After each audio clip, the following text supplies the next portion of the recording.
Council to order. So just getting started, we'll do roll call specifically on the student government side. And so when I call your name, please say here or present. Iono Dimhoff. Moran. No Moran. Rolls. Reinhardt. Marcus. Jones. Pelzer. O'Connor. Shin. Utica. Moisango. Kekun. Kameyer. Hartley.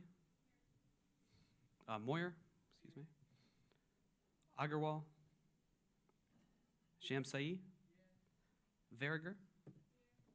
Papanikolaou. Snyder. Momini. James. Bailey. Dugan. Neal. Sloop. Pursley. And Cronin. I may have gone slightly out of order on that one. Is there anyone on the Senate side that I missed? All right, seeing none. With that, we do have quorum for this evening. And Mayor Hale, I'm not sure if you wish to introduce the council or anything like that, but if so, now's a great time. Well, good evening. I do call the special meeting for the Ames City Council order, and we have 4 council members here tonight. We have Rowan Beatty Hanson, we have Anita Rollins, we have Tim Garton, and we have Rachel Junk. Councilwoman Betcher is teaching class at a fine institution known as Iowa State University right now, and then the other council member happens to have the same time, same day, a board meeting for her work, so she's not able to come. Also, we have our city manager, Steve Shanker, is here, and we have our engagement coordinator, Cassandra Eames, is here. And is there anybody else from staff that I missed? So I think we're good. All right. So if that, we'll move into our program for this evening. And so all that consists of our program is any opening comments from Mayor Hala, then President Hirsch, and then after that, I'll give a brief run-through of tonight's agenda. That's a great point. Thank you very much. We'll actually move into the Pledge of Allegiance led by Vice Speaker Pursley. Normally I'm going to have it. I pledge allegiance to the flag of the United States of America and to the republic for which it stands, one nation, under God, indivisible, with liberty and justice for all.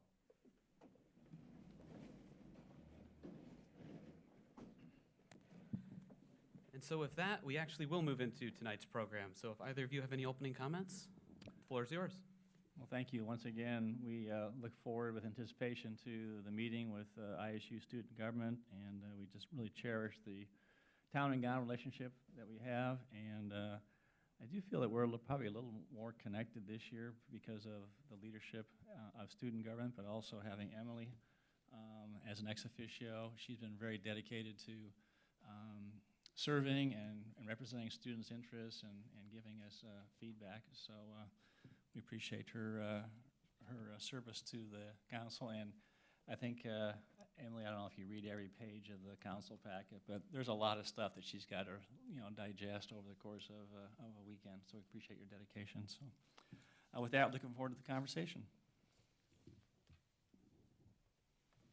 Well, thank you, Mayor Hale, and I just want to echo everything that you've said. It's been such an honor this year in student government to have such a great working relationship with the city.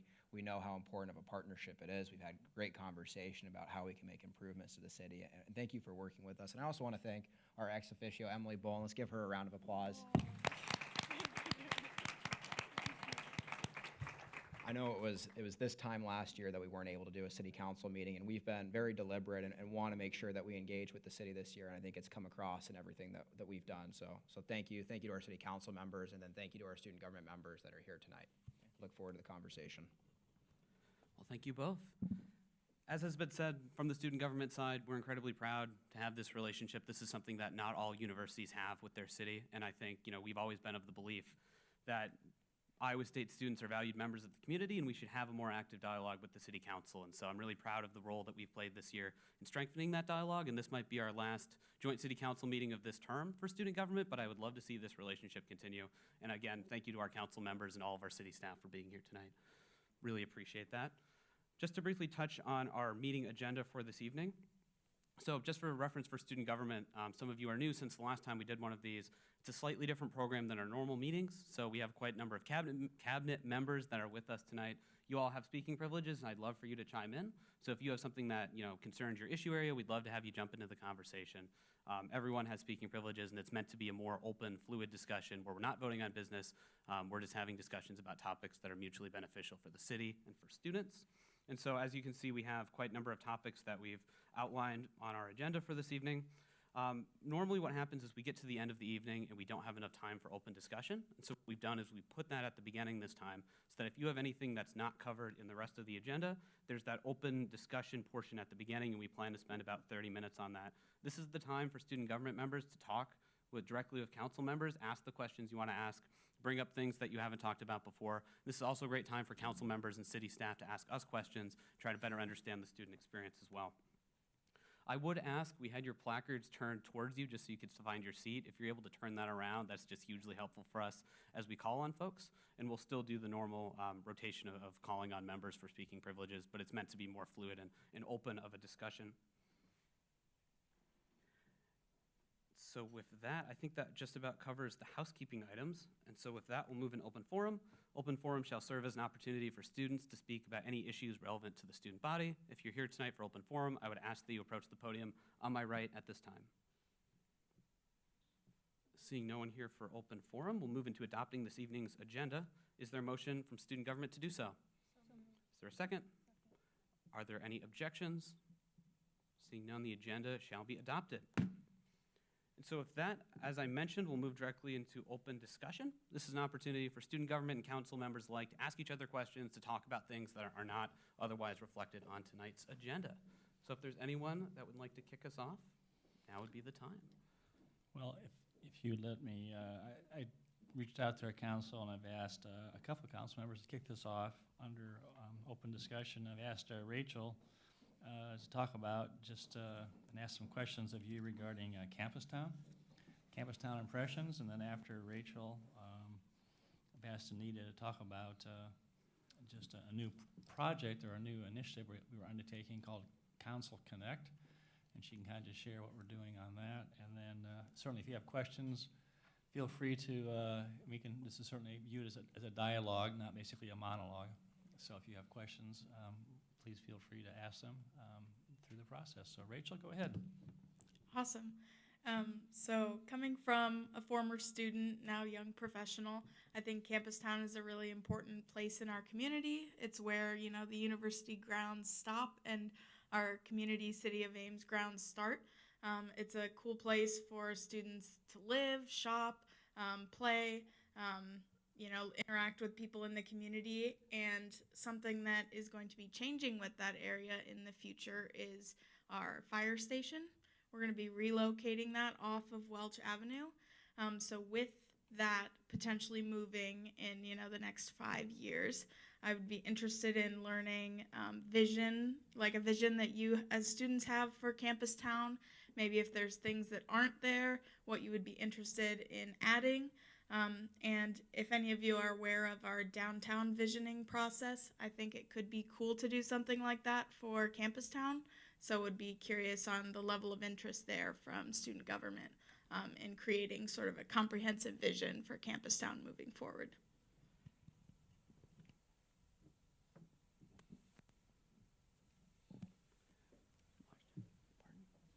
President Hirsch, if you have something? Well, I want to say thank you so much for the question. I know I'm really excited about Campus Town and the relocation of the fire station. I think more diverse dining options, and I know there's been a lot of talk about it. I know we've had a conversation about it. We've talked about basically to everyone that'll listen to us, Raising Cane's. That is, I think, exactly what students want. I couldn't see a better use for that site than a chicken location, specifically a Raising Cane's. But again, everyone else may have their own different opinions on that. Senator Snyder.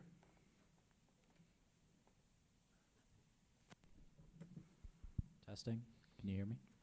Okay, so I've as a president, I recently was elected president of the United Residency Council, and I've heard really two opposing views. On one hand, a lot of students really love the Welsh Avenue area of just, being able to go to the bars, the accessibility of the bars, especially for off-campus residents.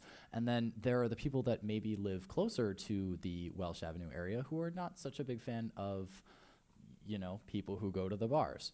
So I'm curious, as just a moving forward thing, I know that Ames PD has a large presence as it relates to the Welsh Avenue area, but I was curious if City Council ever hears what are your guys' visions for maybe improvements around their area other than moving the fire station? That would be something I'm curious to hear about, any progress or visions you guys have for that area, please.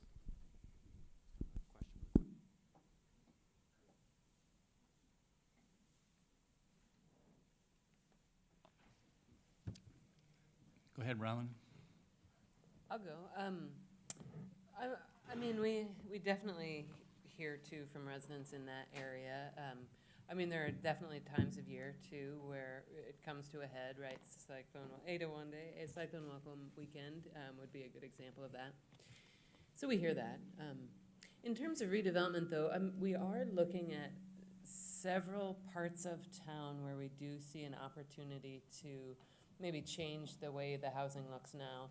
And one of those is in that south of campus area, like the Hunt Street neighborhood, basically, could use some redevelopment. So that's an area we'll be looking at in the future as one that, how could that change if, and again, the city doesn't have pure control. We can't, in this case, go in and buy up all those properties, do what we want, right? It depends on private developers acquiring land on their own and for their own reasons and redeveloping it too. So the city can encourage that a bit, but we can't make it happen. So, but we were looking at that. So I think that'll be upcoming, is like seeing some redevelopment in that part of town.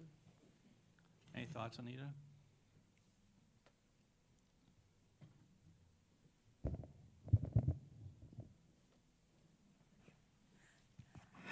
This is my third time, and I still have such technology challenges. I apologize. We do know that that's an important area, not only for students, but for the community. And having been here for over 30 years, I remember even my high schoolers going over and taking advantage of some of the shops and things that used to be over that way. And so I would agree, of course, with Bronwyn. We don't own the land, we aren't developers, but there are things that we can do to try to encourage and ensure that there are things that are there that students will want to take advantage of, as well as the remainder of the community. So we're interested in knowing those ideas. Raising Cane, we heard, and so we'll see what other places would make sense in that area. Jim?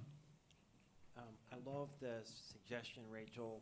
I think Campus Town looks as rough as it has in a really long time. Can I just speak truth to power? We've got some vacant lots that have been vacant lots for a really long time, and there are some buildings that are in pretty rough shape. We've had some challenges with the homeless on Welch. That's been an issue as well.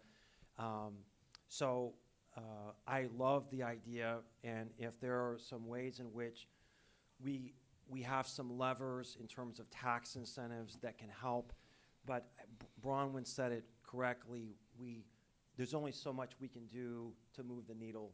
So we're hoping that with the Chamber Alliance and with some suggestions from you, perhaps there can be some efforts.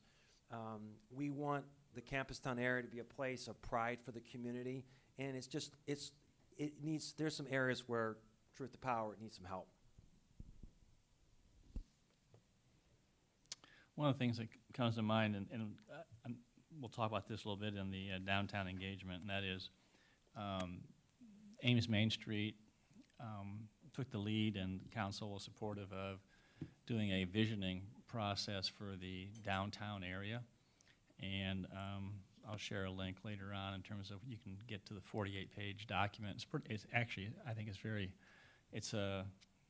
inspiring and very energetic. But one thing we talked about was, how can we do festivals more festivals to engage and celebrate the diversity of our community. And I know that, has anyone heard about this cattle drive coming to Campustown?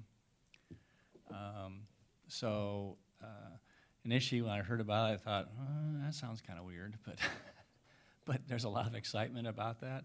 But just having things that would celebrate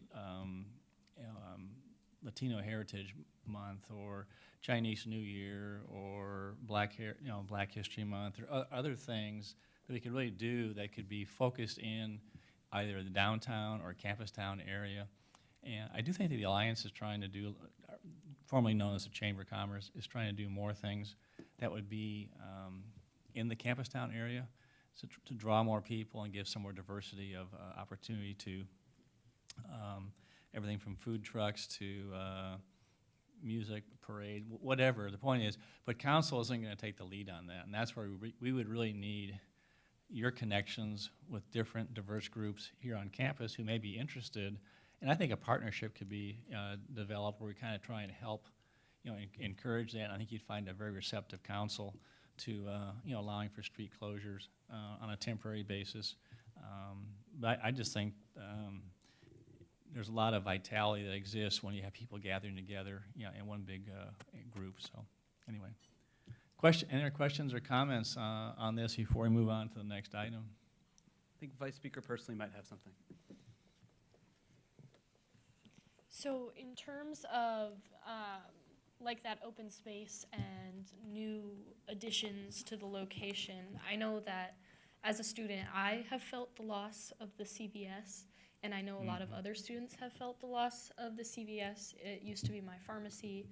I had to switch to a completely different area, and I also used to get my groceries there. So it's a lot more difficult for students who don't have access to downtown Ames to get to the Target or the Walmart or the Hy-Vee to be able to access groceries, because I used to be able to just walk to CVS and get groceries. So maybe thinking about something like a store where students can buy diverse amounts of items. I know that some college towns have like smaller Targets close to campus, like a student Target or something like that, where students are able to buy different things that they need.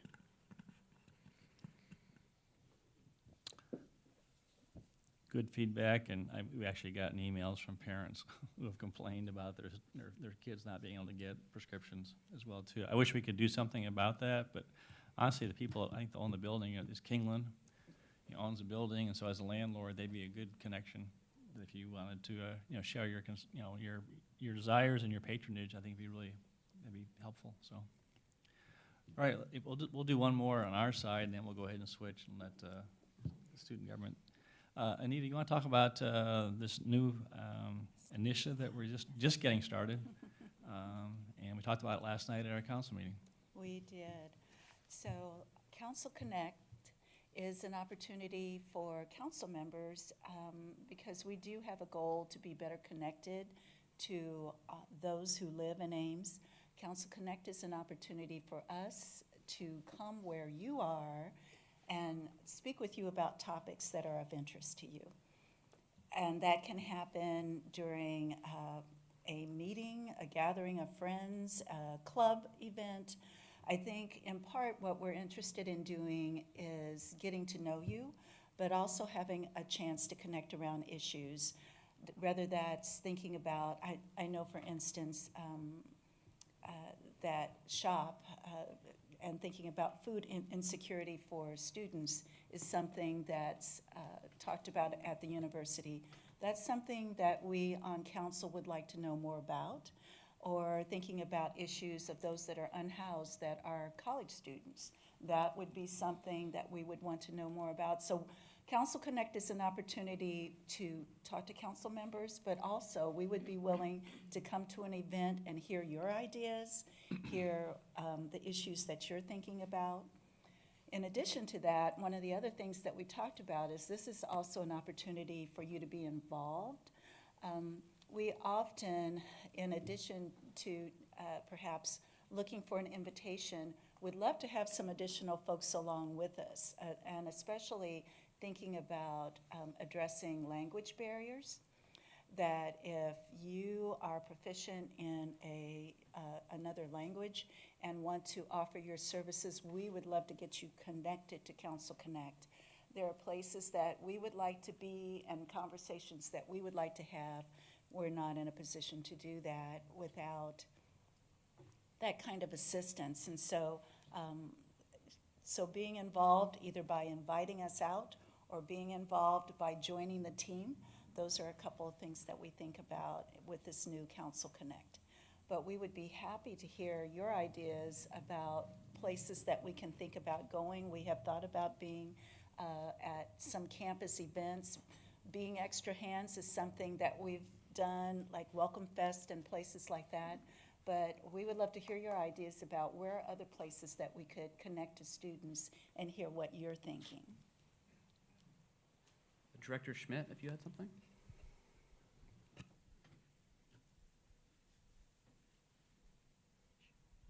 Button says push, crazy. Yeah, thank you for those comments.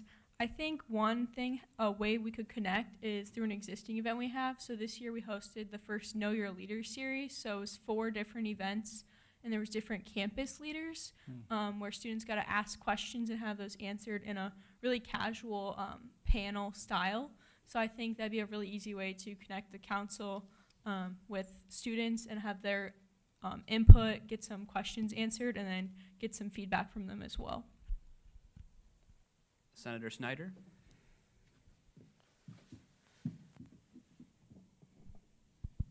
One of the new programs that the Parks Library is hosting is Cyclone Support Days. They're doing like pop-up business shops, like free haircuts. I'm sure you all have seen them advertised somewhere. They're really all over campus, but they are new this year. And as someone who works at the library, we have had a lot of positive feedback. We've had foot traffic out the door. I believe engagements, like library entrances on those days, are up like 25–30%. So, and that's a place to meet the people who might need that and want to voice their opinions on ways that City Council can help them specifically, because it's aimed at, you know, resume reviews, people who might not have access to business clothes or haircuts or things that, you know, the City Council could potentially help them with as students. So that'd be one recommendation that I would look into. Thank you.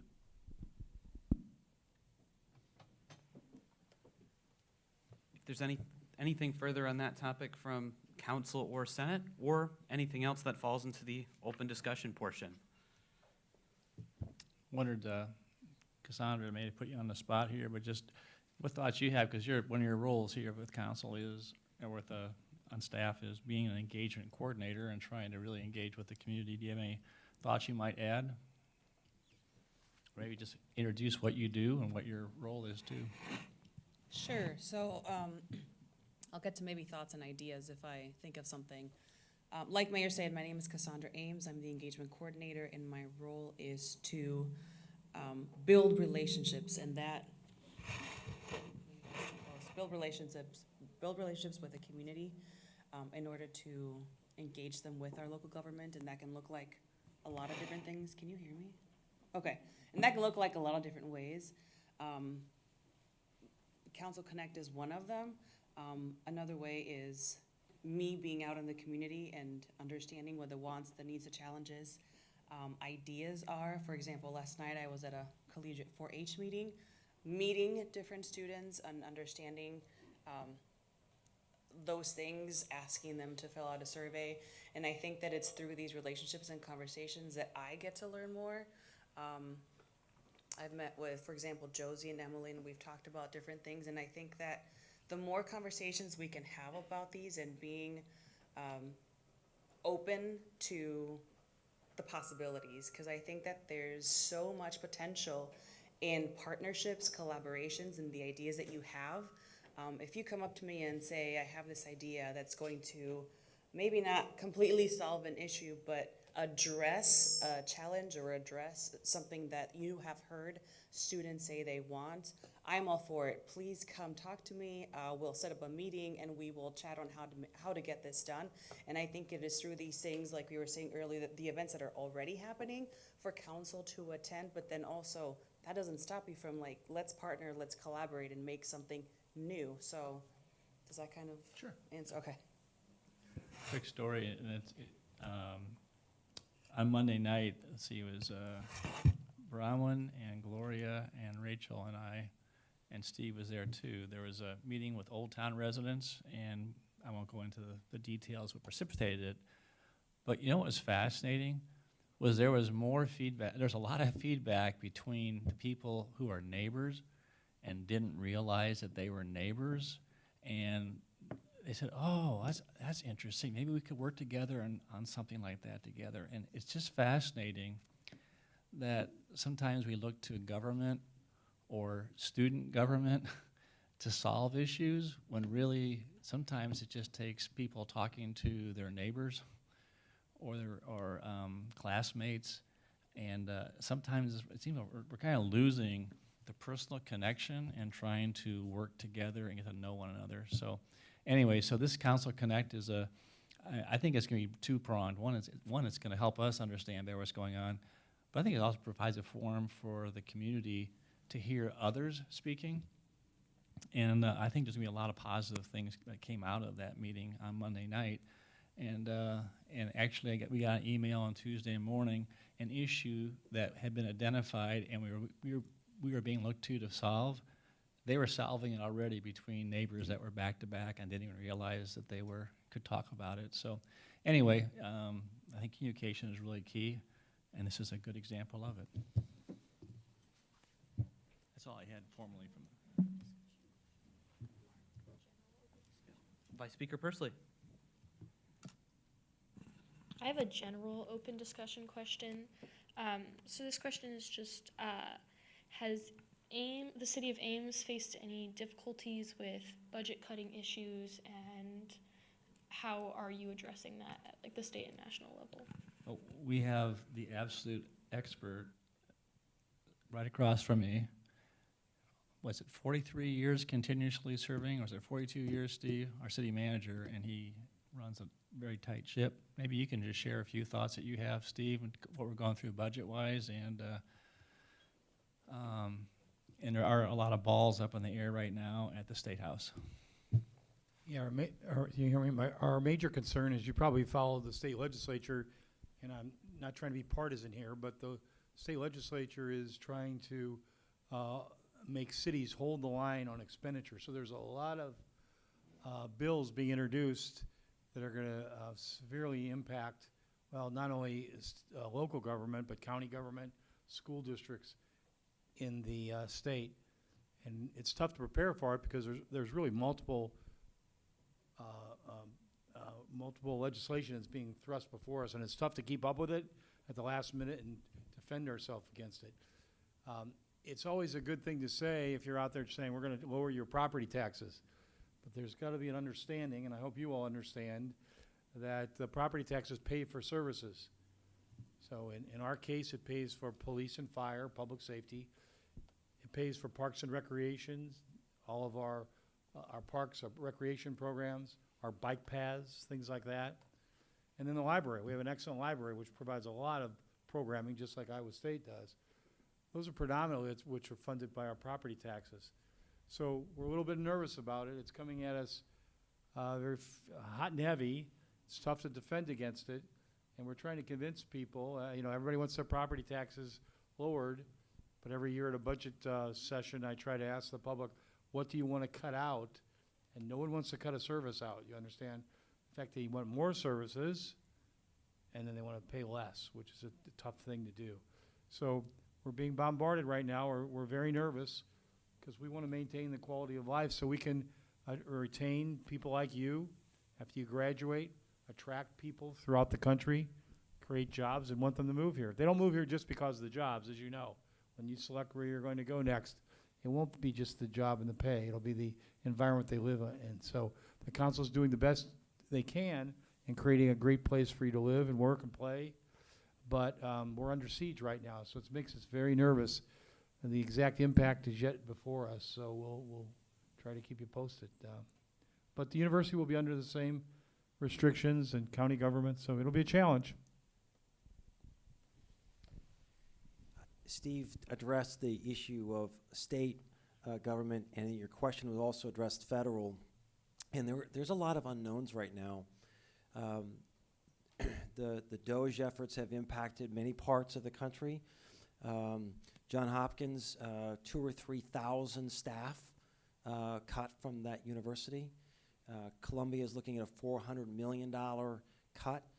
And so in Ames, I don't have a firm number, but conservatively, there are 1,000 people between the USDA and National Animal Disease Control and Federal Highway and various federal positions within the university that potentially can be impacted. I think all of us would agree that $36 trillion in debt is too much and that we need to make some cuts. But I want those cuts to be done in a thoughtful way and a way that doesn't fire people that are really doing a good job. And so I'm nervous about the impact this could have. Ames Laboratory is one of 7 national laboratories.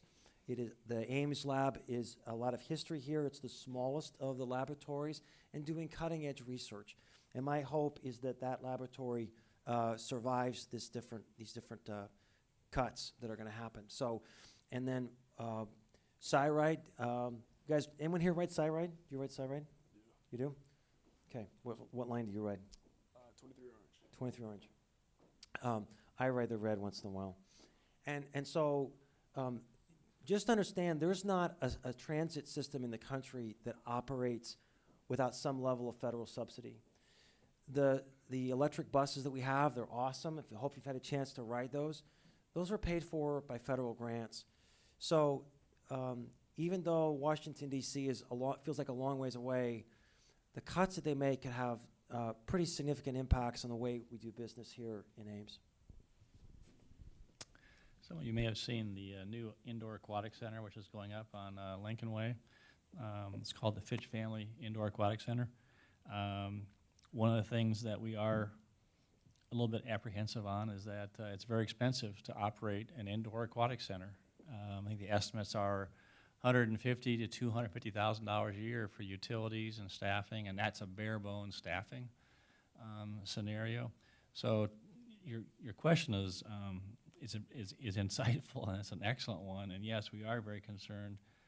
There's other amenities we would like to build and operate, but the key is that once you get it built, then you got to have an ongoing cost to keep it in operation. So I think this year, staff did an amazing job, and we had a little bit of a windfall that we hadn't expected in terms of our 1-cent sales tax. But if the legislation which is being proposed does go through, and it always tends to change, and it can change quickly, there could be long-term some real challenges for not only the city of Ames, but every community in the state of Iowa. Councilwoman Junk, if you'd like to chime in. Yeah, I would like to say that I think a lot of these issues were abstract to me when I was a student, especially because a lot of renters are not directly paying property taxes, but you are indirectly paying them through your rent because your landlord would be paying property taxes.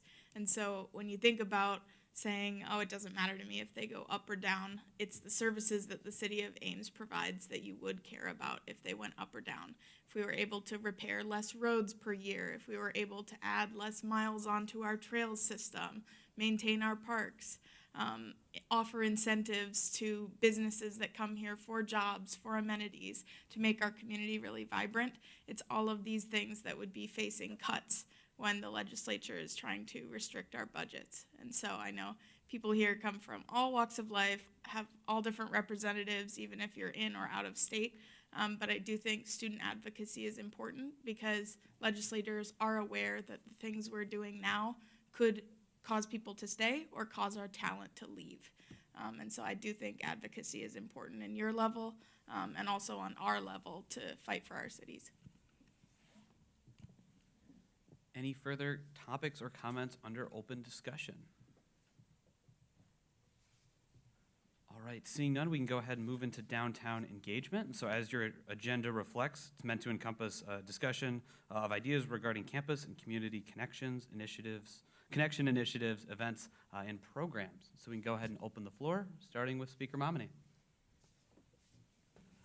Thank you. I don't know how feasible this is, but I am from Des Moines, and something that we have in our public school systems is community gardens, and it's a place for people from the community to come together with children in the schools and show them, this might kind of fall into the sustainability portion as well, but sustainable ways to grow their own food, and then they're able to use those foods in the schools or for the students to take home. I think that would be something really interesting to see in the downtown area. I think there's a lot of really cool shops and stuff like that, but maybe a little bit of green and a little bit of hands-on experience that people could come to downtown and do, maybe in conjunction with the farmers market or something like that, would be really, really cool to see. Any council members want to respond to that? Pamela? Yeah, I'd say I love that idea. We did recently add some more community gardens to our inventory of them in Ames, although not specifically in the downtown area, but there are some sprinkled throughout the city of community gardens. But just encouraging people to be more in touch with their food, that's a topic that I'm passionate about too, and I like that idea. The public library does periodically seed exchanges in conjunction with the Ames Repair Cafe, and that would be a good resource for if students do have access to any land or even containers in an apartment or something like that, and they want to get into knowing how to do food growing. I think that seed exchange, you could look up the Repair Cafe or the seed exchange at the library. But they've done that a couple times each year to kind of educate people about gardening and farming and make seeds available for, I think they're for free. You don't have to pay, so you can go take some, or people can leave some if they do that. Anyway, that's a thing, but I love encouraging more of it, so that's a great idea. Thank you. Vice Speaker Pursley. I know that Iowa State is no longer able to promote DEI, but it's something that I assume the city of Ames is still able to do. So I know that the city of Ames does Pride Fest during the school year so that students can go. Are you guys willing to work with student organizations to help get them more involved in Ames Pride Fest? I know I talked to Cassandra Ames about this a little bit, but I'd love to hear from others as well. You want to lead us off, Cassandra, with any thoughts? And I think I'll just, an editorial comment, cities and counties are soon to be under the same pressure that universities are regarding DEI. So I think that it is, without even getting into the politics of it, it's just a reality right now with in the State House. But I know that we are still committed to the principles that are embedded with that. And I just applaud what, under leadership of Steve and Cassandra, what we're doing, and our Ames Human Relations Commission as well, trying to accomplish. But why don't you go ahead and, if you want to share some thoughts, and then other council members can jump in and share their thoughts as well. So currently, before or whatever the change looks like, as we're talking about things coming through the pipeline and being unsure of the clarity of it and how we will move forward. But one of the things that I had shared with Josie is the city of Ames isn't the entity that puts on Ames Pride, so Ames Pride organization is who puts on that festival. So I think that part of getting involved is also knowing like where the city ends or how they're a sponsor or a partner, and then just understanding kind of how to get connected with so that you can volunteer. So for example, this specifically, if anyone has an interest on how to get connected, I could definitely connect you with the right people. But I think that that's another way in which we collaborate, right? Like it's not up onto us to say we're doing this, we're not doing this. It's a partnership. So I think that that's another reason why we would love to hear more from the community and from students to say, what about all of these other things? So just to, I guess, clarify the piece of who is the main organizer or who puts it on, it is Ames Pride within the organization here in the city. So I can definitely connect you with them though. Tim? So the legislature is making great progress in eroding the concept of what's called home rule. And that's the idea that cities, as a starting point, get to decide how they want to run their own cities. So I wouldn't begin to want to tell Dubuque or Waterloo or Council Bluffs how to run their cities. And I've spoken this way from the dais. I am offended that the legislature thinks that they should tell every city how to run, and we have a cookie cutter state. So I can say that, I'm not speaking on behalf of the council, that's me. This DEI fire we have going on right now, a lot of it is a fire over semantics. I'm not even sure half the people know what DEI actually means. But I'll tell you what this council member is committed to, and that is making sure that this community is a welcoming community. And the work that Cassandra is doing is phenomenal. She's a rock star in our city staff. And here's just an interesting little data point. I talk about this all the time. Other council members can check Facebook or something right now. This will be boring. But, okay, question. How many counties do we have in Iowa? No pressure. Okay, 99. Yeah, so there are 99 counties. Sorry, pretend like nobody's watching. And so 2/3 of our counties in Iowa are declining in population. So you understand, Iowa's depopulating. And so, and the people that are here are getting older. And so our demographics are not working in our favor. So guess what? We need to invite you here in this room to stay in Iowa, specifically Ames. That would be great. But as a state and as a city, I want to be inviting people to come to this state. And guess what? They're not all going to look like me. They're not all going to speak English. And so we need to think differently about the ways in which we as communities do things to say, welcome to this community, welcome to this state. And I'm very committed to that.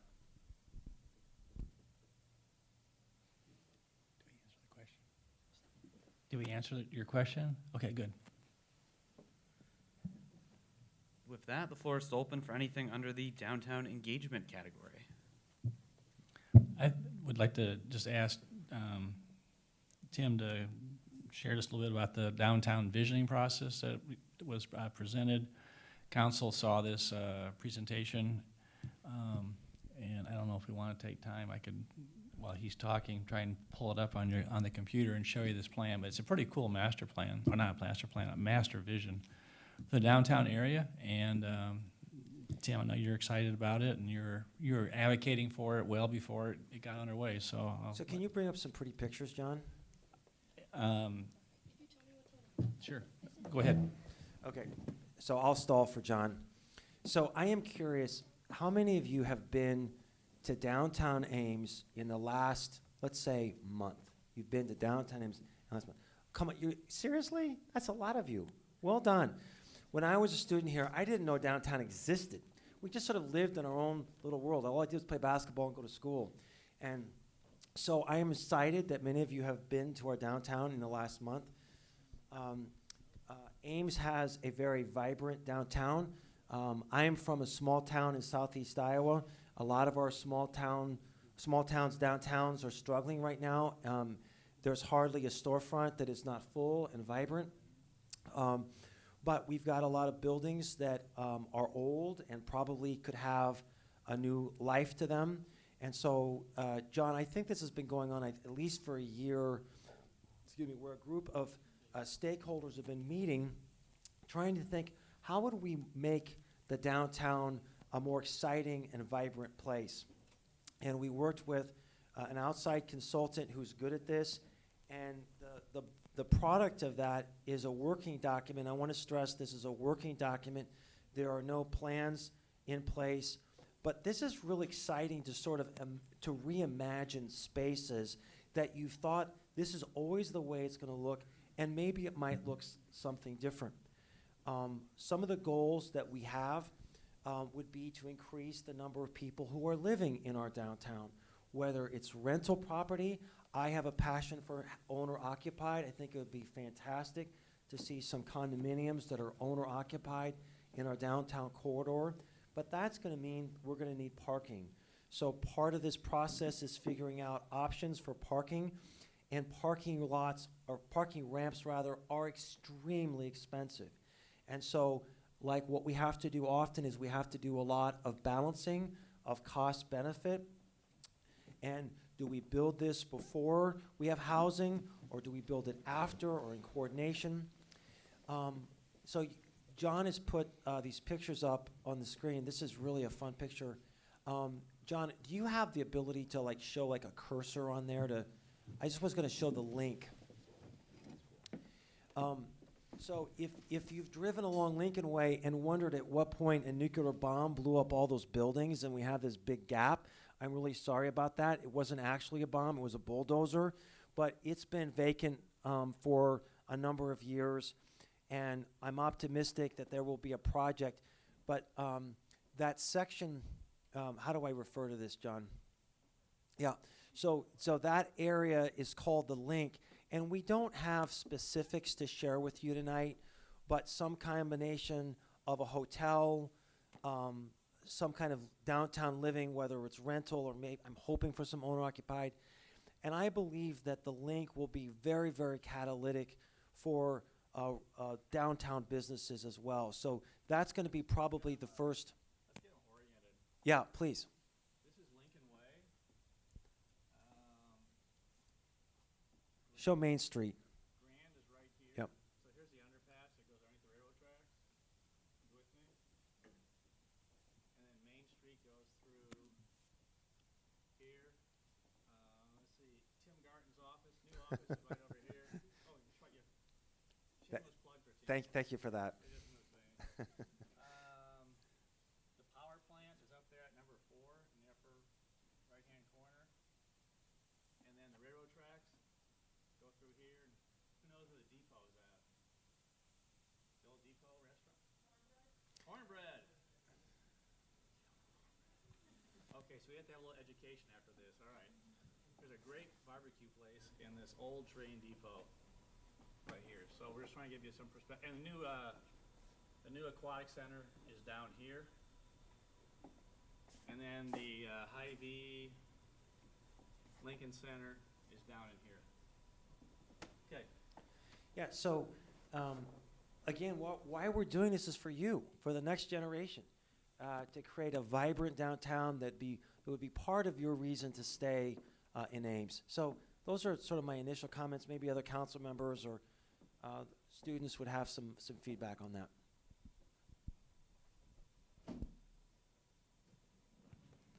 Guys, I did put the link in the general chat so you can look at it yourselves too. And Senator Neal, did that answer your question? Oh, is it still under downtown engagement? Okay, so if anyone has any comments on what's just been presented, now would be the time, or else we'll move on to something else under downtown engagement. President Hirsch. Council member, I think you talked about parking, and parking is definitely something that I've experienced driving downtown. And I to be truthful, I don't go downtown very often. I usually kind of stay in the campus town area. But the few times that I have been downtown, parking has kind of been an issue, especially when there's like the row of shops there, and being able to try and find a spot is something that's been difficult for me. And I'm not sure if that's something that you've heard from other Ames residents as well. So you are spot on. And I want to just offer to you, that's actually a cool thing. Like, I want to see parking being hard. That's a sign of commerce and activity. But at some point, if you can't find a place to park, you might say, well, I'm just not going to go there. So there is a free city lot on the south side of downtown. Just as a reminder, some people don't know that's there. But you're quite right. And so siting and sizing that parking structure is going to be very important. So I appreciate that. All right, Councilwoman Junk. And I think parking is always a trade-off. I mean, if you are looking for parking near campus, there's not parking right next to the library. You're gonna have to park a little bit of ways away and walk. So that would probably be our idea with downtown too, is it would be, you know, behind some of the buildings and you could walk a little bit, but that would make our downtown Main Street that much more vibrant and that much easier to close for festivals and having streets open. And this, you know, wouldn't eliminate parking entirely on Main Street, but it would minimize it. And so I think these are some considerations to make if we do a similar visioning process for Campus Town. What would students and what would community members want Campus Town to be like? Do you want it to still have access for Cyride to go through? Do you want it to be pedestrian only? Do you want parking within, you know, 1 block, 5 blocks? What would that look like? So I think this plan is really interesting to look at what downtown could look like 20 years in the future. And it'll take a lot of effort from a lot of different places, private developers, city, other sources. But I do think it's a very exciting vision for what our downtown could become. Yeah, it's not just built environment. In fact, we have there's an event called 515 Days. It's kind of taking the area code, and so it's on a Thursday, I believe it is, in May, and there's going to actually be along on the a part of Douglas and part of 5th Street will actually be closed off, and for the first time it will actually be an open carry. You can carry alcoholic beverages around in a specific area besides just a very small portion right in front of a beverage establishment. And this, I don't know if this has been done before in Ames, but that was something to start trying to create some idea of festival streets as a very low cost. And so we're looking at doing things that don't cost much money but can actually create festivals and excitement down there. Maybe it'd be some small improvements and then also some big improvements. So there's a whole raft of things we're going to be working on and council will be focusing on in terms of what we can do from a policy standpoint, but it's going to take a lot of private investment also. And so I think with a cohesive vision, people can start proceeding and thinking about, well, if I start doing this, maybe this will happen and this will happen. So anyway, I think it's going to be, it's a long time coming, and I think it's going to be a great tool. As Rachel indicated, we kind of been unofficially noodling on the idea, maybe try and do something like this, maybe at a little smaller scale in terms of a visioning process for the Campus Town area to try and get some direction also.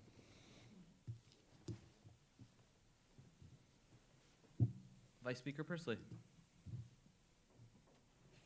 Do you think that something like doing separate farmers markets for the students in the Campus Town area would be something that's viable?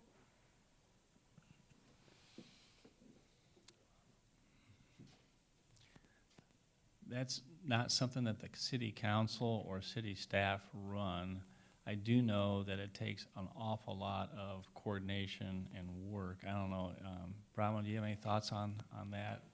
I know that they tried before to have multiple farmers markets, yeah. But I'll let Brahma's more the expert on that than I am. It would be tricky, I think, and not to say it wouldn't be doable, but you do need farmers to staff the booths. So the traditional method for a farmer's market is to have an entity that's organizing it, but then each farmer is paying, right, to be there and to sell their wares. And there aren't that many farmers in the central Iowa area that grow vegetables for human consumption, right? A lot of it's corn and soybean. So you have some vegetable farmers, but not a lot. And probably the competition between the Des Moines and Ames farmers markets would make it hard for someone to pass those up in exchange for doing a smaller one. So I think that would be more the challenge, is to finding the right amount of farmers who have wares to sell is probably the bigger challenge in this area. We can go ahead and go back to Senator Neal. All right, this is kind of related, but I know there's been a lot of conversation about, especially from the survey that we sent out, about wanting more festivals or cultural events, just downtown in general. And I know, Mayor Hala, you touched on the council can't lead that, and it has to do a lot with, student government connections. But, those connections aside, what logistically can the Iowa State student government offer the council to make this process easier and something that's doable?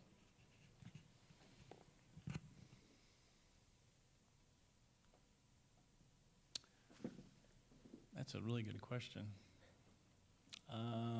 Let me mull that one over. Can I get back? I mean, I will seek to respond to that question before the evening's over, okay? But so it's what can you do to make it easier to try and, actually, I've just been rescued. Anita just came up with some ideas. Go ahead, Anita. Well, I'm not so sure it's as much about, one thing I think we can do is make sure that Iowa State students know the process, because there are forms to complete and insurance to be had and questions to answer.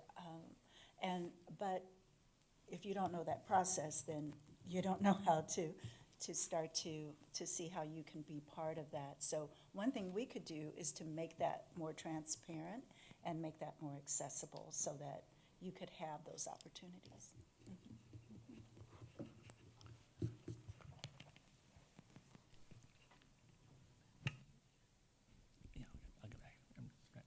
I'm writing some ideas down here, so. All right, so we'll come back to the mayor in a little bit on that question.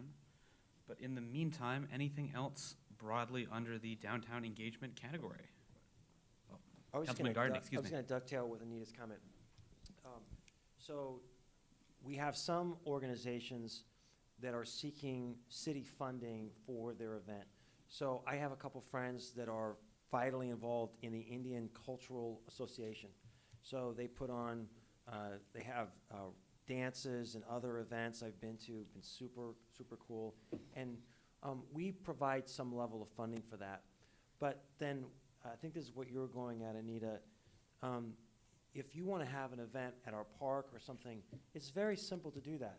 So there are things that are sort of very easy to pull off, and then there's some that if you were seeking city funding, we can work with different organizations. There's an application process for that kind of funding. I think a couple ideas. One is, I think Anita touched on it, is student government advocating, being an advocate for and with and publicizing and using the channels that you have to get out to the student body on that. And I remember, it was a number of years ago, but there was a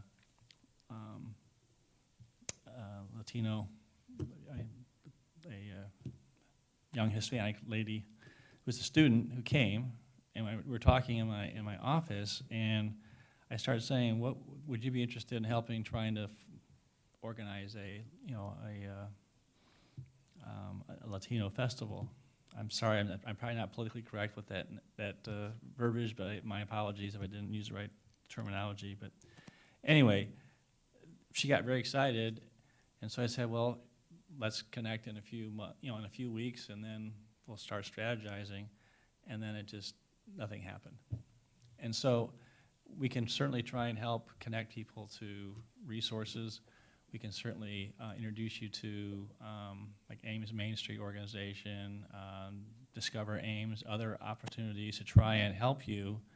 But it really takes manpower, and it just can't be, this is a great idea, but can you go ahead and do it?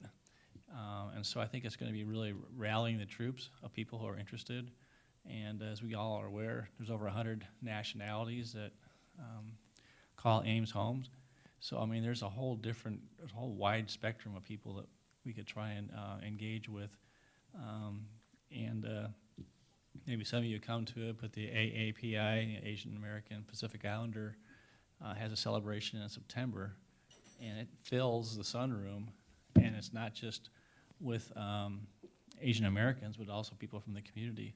So there are people that really are excited about celebrating their heritage, and so we'll do what we can to try and help from a policy standpoint, but we really need manpower to help accomplish that. I think that Human Relations has also done try and do some things too, haven't they, Cassandra? So in the past, there's been a festival called Faces. can't remember what it stands for, someone else who's actually been here a little bit longer. But it was a multicultural event happening in Ames, put by the Ames Human Relations Commission with other organizations and people in the community.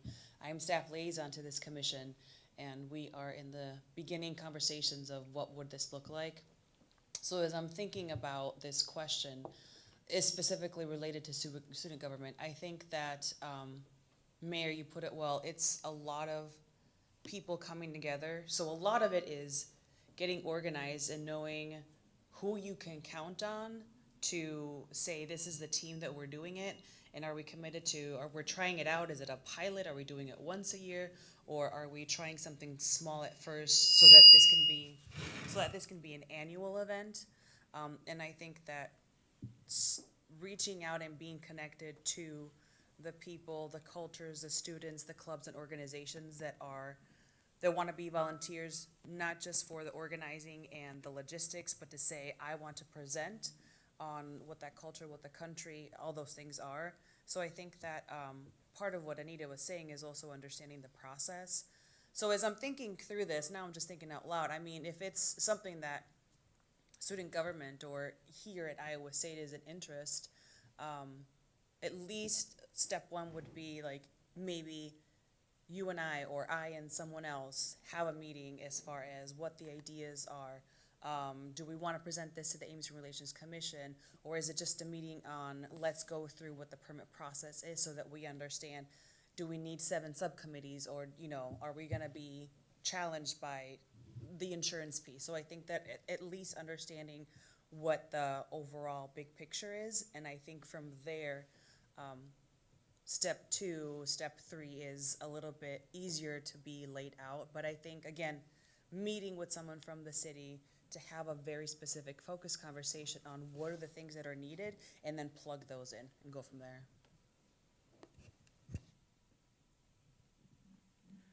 With that, the floor is still open on anything downtown engagement related. Otherwise, we'll move on to climate action plan and sustainability.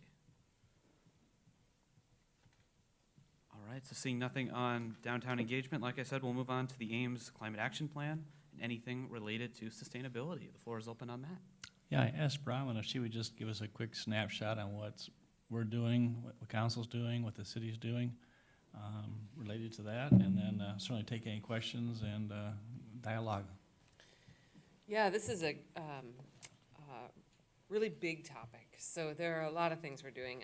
So Ames has a climate action plan that we adopted last year. Time goes fast, so if I'm wrong, forgive me. But as part of that, we have 7 initial implementation steps, we call them. And some of those are bigger than others. Some the city has more control over than others. We tried to pick things that the city has some influence or control over, but again, a lot of our climate action plan also depends on private citizens' choices, and it also depends on businesses making choices and trying to steer the ship, right? So, but the part the city's working on would be increasing the amount of wind and solar that we have in our energy portfolio. So the city provides electricity to some of our residents who are in the city's territory, and we provide that electricity through a variety of means, but what we're trying to do is make more of that come through renewable sources like wind and solar. So we're looking to maybe work with someone to build a wind farm that we could partner with and get the energy from, things like that. That's one step. Another would be how to encourage builders to think about sustainability when they're building. Like if you're building a new home, what can we do to encourage a builder to make that home as energy efficient as possible? And they talk about net zero ready housing, where it's especially sustainable and it would be ready to, if a person puts solar panels on, be pretty much off the grid or stand on its own, right? So that's a concept in construction, how we can encourage that. How can we retrofit old buildings? So how can we look at the city buildings? And so we've recently started this project where we're having a consultant look at all the municipal buildings the city has control of and bring back to us a list of, okay, what can we improve here? Insulation, tighter windows, better HVAC systems, you know, that kind of thing to get us the most efficient buildings we can have. How can we encourage developers to do that on their own in privately owned buildings? And right now in the climate of the state of Iowa, the city doesn't have a lot of power to require developers or builders to do much extra, but we can offer carrots in terms of incentives. So we have to think through how we're doing that and how we target those incentives, right? More electric vehicles in the municipal fleet is another step. Waste system changes is a big one, and this you will notice, especially if you live off campus, but you know, you'd notice it anyway. But right now we're looking at what we do with our garbage. Currently our system is we incinerate that using natural gas. That's getting expensive, hard to maintain the equipment. We're looking to move to a system where instead we would recycle more and landfill what we can't recycle, but really look at changing our whole waste system and potentially requiring or encouraging recycling, one of the two. So you would notice that if you're living off campus, where currently not everybody has recycling as an option off campus. We're looking to change that. So, and then the last, and Mayor, maybe you want to touch on this, is the Mayor's Climate Action Plan Task Force, which is meant to be a group of not only government folks, but also business people, residents, Iowa State representatives, students, to really help figure out how we can drive the other parts of our climate action plan that we can't control municipally maybe necessarily. So the mayor might touch more on that. Thank you. Yeah, just briefly, we had a sponsored a lunch here. Well, it was last fall where we got different business owners to come in and talk about different incentive plans and also what kind of things that they're doing. And there actually are a lot of things that businesses are doing. And I think one of the largest solar farms in Ames is not even visible to anybody. And that's actually on the roof of McFarland Clinic out by West Hy-Vee.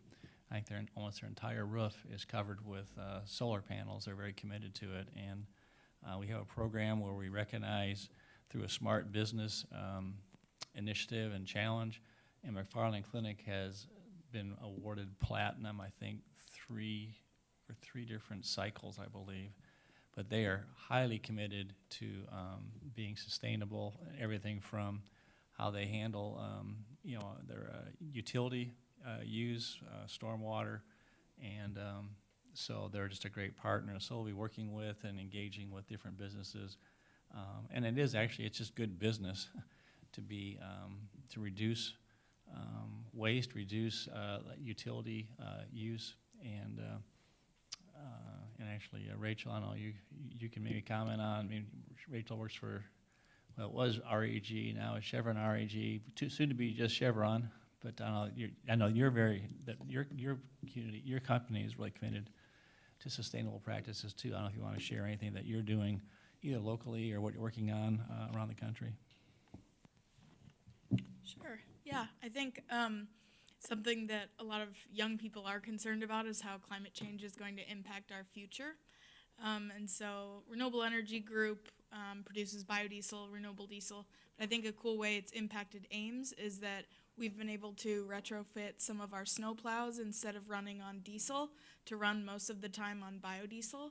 And it's cut the emissions for those 10 vehicles like 90% in the few years that we've done it. And so in the transition to a lot of electric vehicles, I think biodiesel and renewable diesel is a good transition to get to cleaner energy. And that's also happening on SciRide, is some of our vehicles are getting retrofitted to run with those fuels as well. But I think, yeah, any way that students can help us move towards fewer emissions, it's going to help our future and making sure that the Earth is in a better place in 30 years than the way it is now. So, yeah. Yeah, a fun fact that no one tells, that is the city of Ames was a pilot program that REG came to the city and said, would you be willing to retrofit, I think it was 6 of our largest dump trucks to go to 100% biodiesel. And the problem is that in the wintertime it gels up.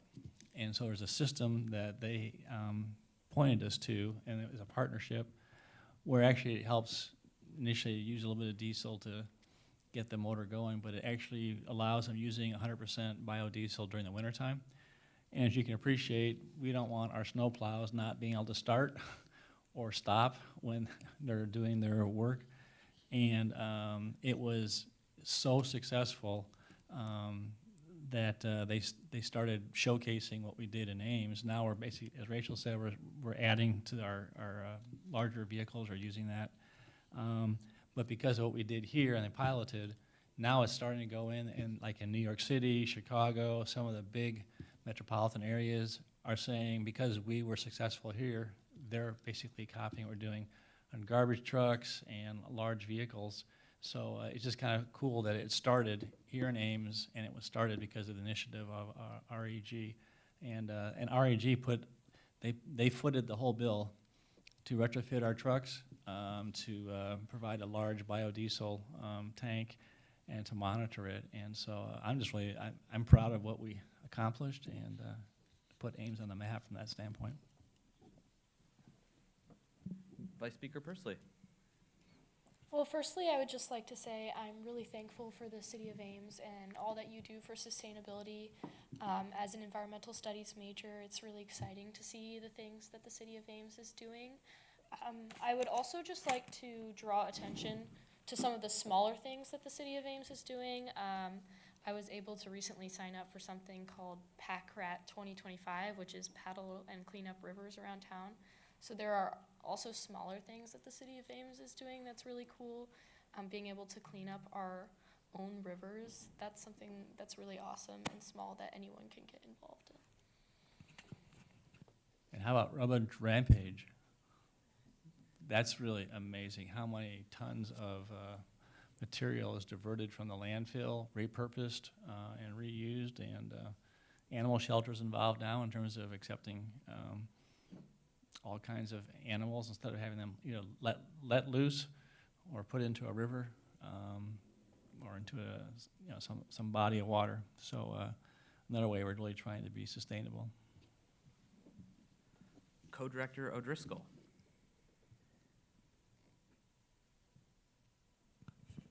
So I know you mentioned that there were going to be a lot more recycling efforts with this. Out of curiosity, will there be more places like Ames Bottle and Can that are closer to campus for students to make it easier for them to get to? As well, does this mean that there's going to be recycling in downtown Ames now?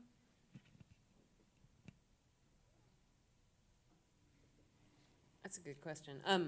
So Ames Bottle and Can is a private endeavor, actually. So they're a business that earns money through the can and bottle redemption process. So again, that's something we could maybe potentially look at encouraging, but that is that's someone who wants to start that business, deciding to start a business like that. But we do currently at the resource recovery plant, which is just to the east of downtown, but a couple blocks beyond, there's a drop-off for recycling there that we've started already. And then we're going to be working on a new resource recovery and recycling campus. That won't necessarily be down in the downtown. That'll be potentially off of East Lincoln Way, a little bit farther east of that. But I think once that's up and running, you'll see a lot more recycling opportunities because trash haulers can take their stuff there, which they currently don't have a place in Ames to take the trash haulers wouldn't have a place in Ames to take recycling. So there are a couple of trash haulers that offer recycling service, but they're hauling that stuff all the way off to another community, like Des Moines, for example, and dealing with it and taking it all the way there. So having this transfer station in Ames, which will be upcoming in the next few years, that'll allow local haulers to do recycling much easier. So yes, I hope that we see a lot more recycling in downtown and just in the community in general once we have that transfer station up and running. We're also, council is considering, and staff is doing some research on, there's, right now, anyone who has a refuse business can haul in Ames, essentially. Like, there's 9 different garbage haulers in Ames. And so a lot of them will go through neighborhoods every day.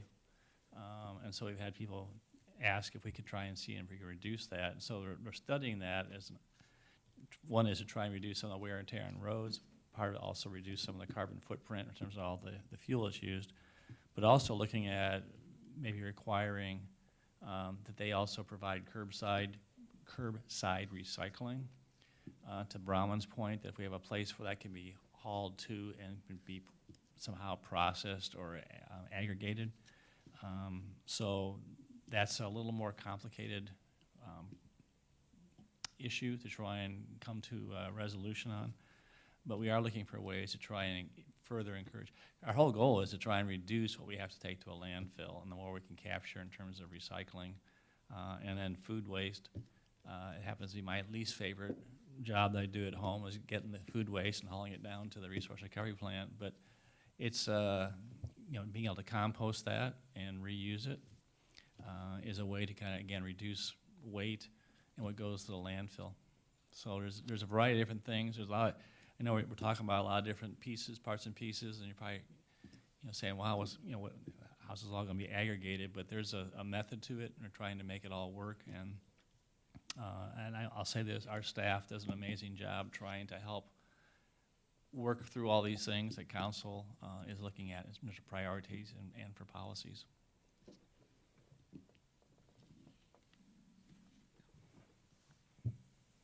That reminded me of another thing too, actually, Mayor. You mentioned composting.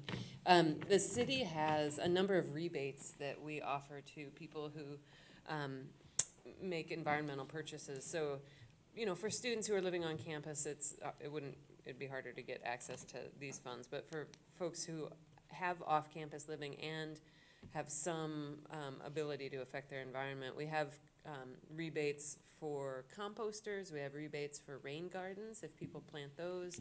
We have rebates for native plantings. So if people are, looking to plant things in their lawn other than just lawn grass, you can get rebates for that. Rain barrels, and again, this may be something that not every student can get access to or has the ability to add to where they're living, but some might have that, that ability. And so, again, the city's trying to encourage sustainability in ways that are more incentive-based too sometimes. So just thought I'd mention those.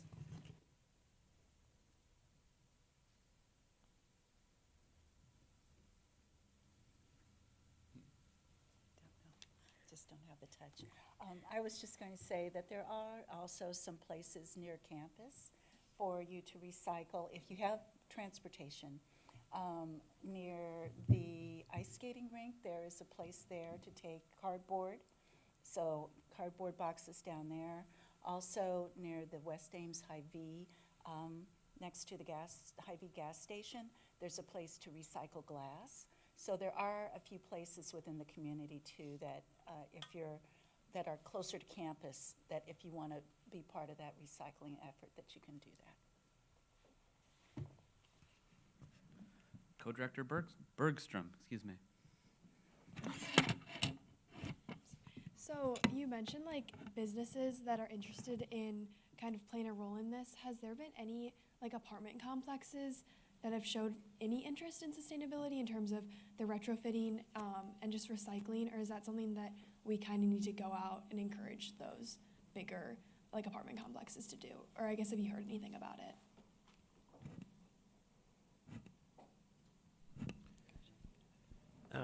Great question.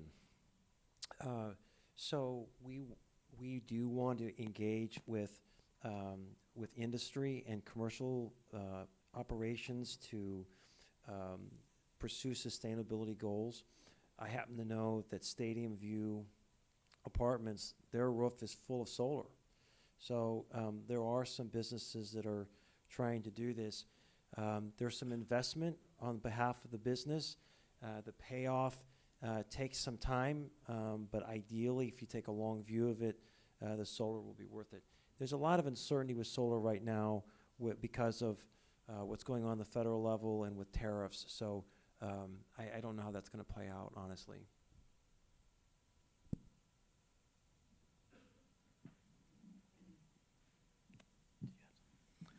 All right, with that, the floor is open both on the city and the student government side. If anybody has anything else under the climate action plan and sustainability topic.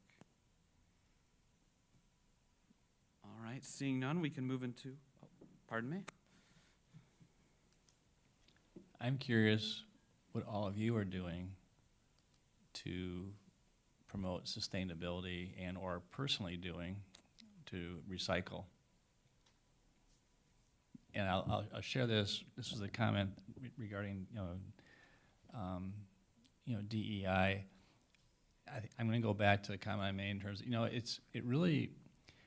we can't look to institutions to solve problems.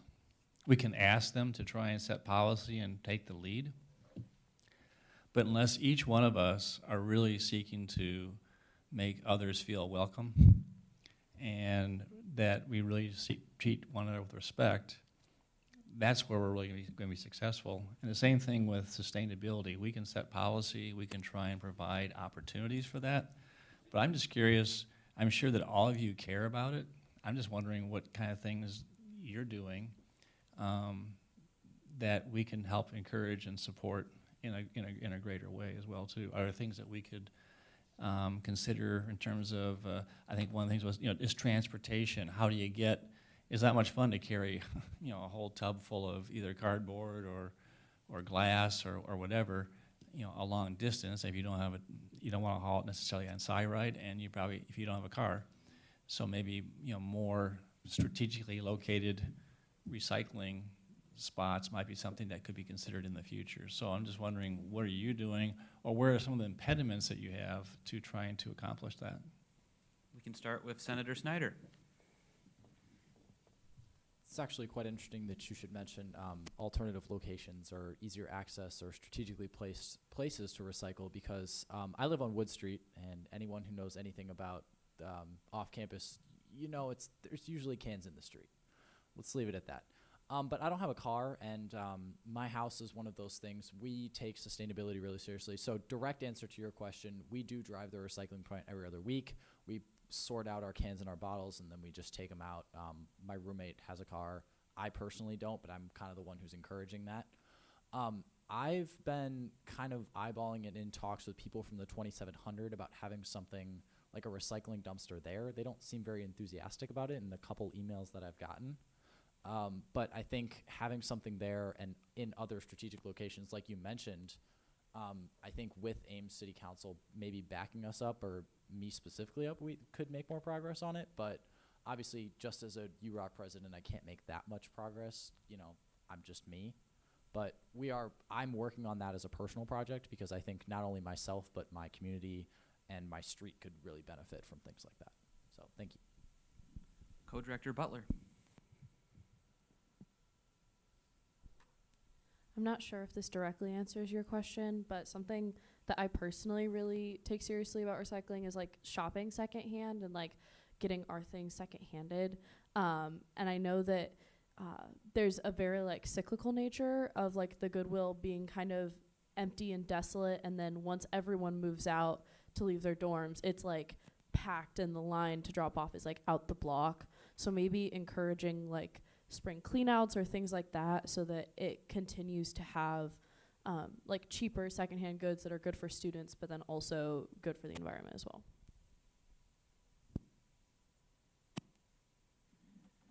And if anyone else on the student side would like to comment on their practices or any practices they're aware of.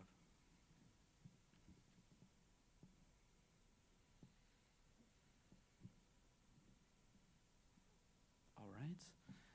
If not, we probably will have time to circle back for other closing announcements, so if you think of something in the meantime, feel free to share. But anything else further on the Climate Action Plan and sustainability category? All right, seeing no further comments, we can go ahead and move into the Ames boards and commissions. And so this is meant to encapsulate conversation about how we can increase student involvement on boards and commissions. And so I'm not sure if Mayor Hale or ex officio Boland, if either of you would like to kick us off on the intent of this topic.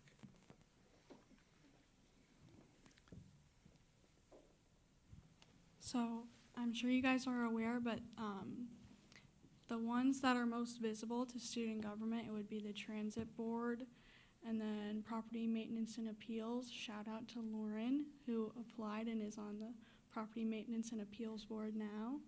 We're really excited about that. But so the transit board, it has 2 student government representatives. We have a floor election for the senator, who is the transit board representative. And as you know, SIRE is really important to campus and to all of us, of course. But there are a lot more boards and commissions out there that I think we all could be interested in. I'm sure you could look at the list and there might be something that pops out at you and you say, hey, I really like the arts and maybe I would want to see if I can do anything with CODA or anything like that.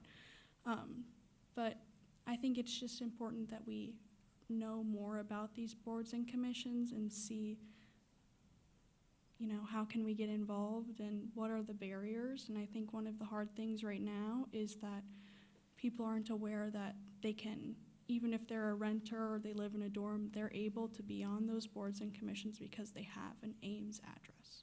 So, yeah. Speaker nominee.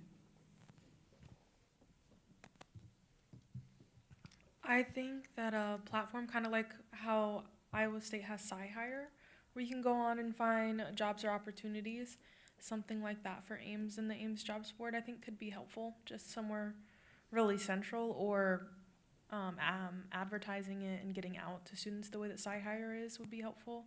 I feel like if we were able to convey to students that there were these positions, just that first step would be great. So maybe contacting advisors. I know a lot of programs have like mailers that they send out. My program has a Monday mailer, so they send out every Monday opportunities and events that are coming up on campus that they think students could be interested in. So I think maybe trying to get a hold of advisors and trying to get those things included in the mailing list that they send out every week would be helpful.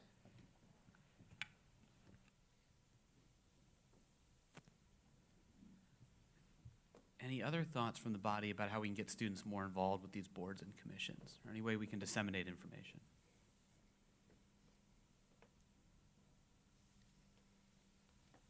President Hirsch? I think going to student org specifically, and I know that's something that we can help with in student government, but if it's sustainability related, obviously we have our sustainability committee, and they're very committed to our sustainability goals at the university level and also the city as well. But there are also different clubs and organizations that may that would be interested in what these specific boards and commissions are, and speaking directly to those student organizations might be a great way for the city to get members on those boards and commissions. Yeah, I thought I'd just quickly review. The city of Ames has 19 different boards and commissions that have it's a wide range of responsibilities. And I went through them this afternoon, and there's really, in my opinion, probably 6 practical opportunities for involvement. For example, we have volunteers appointed to ASSET, which is Analysis of Social Service Evaluation Team. Well, student government also has volunteers that are that you appoint that serve on that, and it's a tremendous organization. But the ones there's 5 that are city appointed of those 6 that I think are practical, and already we have 2 of them have students already on them. One is the Ames Human Relations Commission, and then we have a student that is serving a 3-year position right now. And then the very glamorous Property Maintenance Appeals Board, and that's a 3-year term also. And then Emily mentioned, Transit Board, but I don't appoint a student representative. That actually is appointed by, student government. But there are a few other. We have 2 art-related groups. One is called the Commission on the Arts, which actually helps assign where or determine where a fairly limited budget is used to promote the arts in Ames. And what's interesting is, correct me if I'm wrong, Steve, but CODA does the public art sculpture, right? That's what I think. It's not public art. Anyway, have you seen sculptures downtown? Every year we bring about 6, 7, 8 different sculptures in, have a competition. There's honorariums that are given, and then we try and purchase one every year, and then it gets relocated into somewhere in the community. And then we have Public Arts Commission. And then we have the Parks and Recreation Commission. And for quite some time, we had a student that served on the Parks and Recreation Commission. We didn't have any applications for that. And several of these have a one-year term, and that's by design to try and allow someone who wants to serve. Maybe they're going into their junior year and they're only going to be here for another year.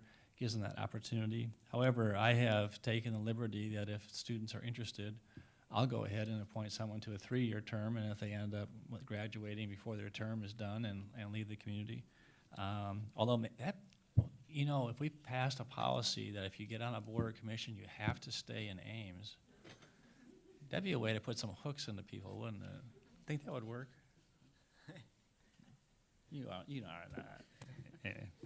Anyway, but there are other boards or commissions, for example, planning and zoning, historic preservation, building boards of appeals. Some of these have qualifications, like you have to be a general contractor or a licensed architect or an engineer, or you have to have certain backgrounds.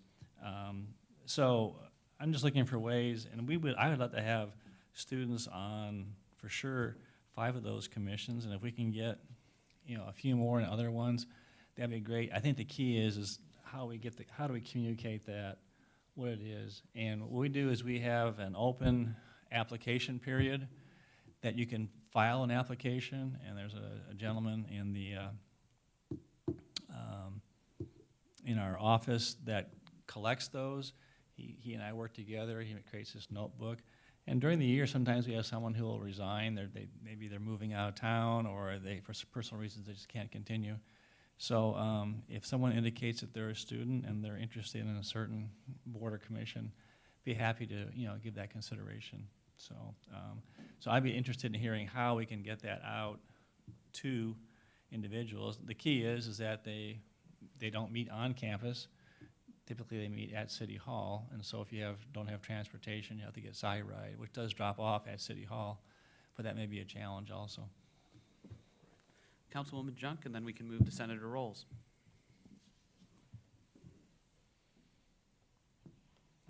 Okay, so I will note that the transportation issue can be alleviated because there's a virtual option now for almost all of our boards and commissions. And then, besides just the 6 that the mayor said, are easier ones for students to do, there could still be opportunities for you to do other ones. And what I'm hearing is that a lot of the people that we have involved on boards and commissions are also affiliated with student government, which I think is good, but there's a lot more people at the university that could be interested in these commissions, and it could be, really great volunteer experience for someone in community and regional planning, or someone in an engineering program learning more about our electric utility. So I would hesitate to say that just 6 would be good for students, because there's as diverse a swath of students as there is residents in our community that can contribute very well to the boards and commissions. I'd also say the Local Affairs Committee, I think Emily leads that, is a great place where we could also grow our student involvement besides just with the boards and commissions in the city. I think we can get a lot more great ideas from there. And we used to have a campus and community commission. Now we're going to kind of more of a task-based idea for when we need swaths of students to give input or come together for a certain reason.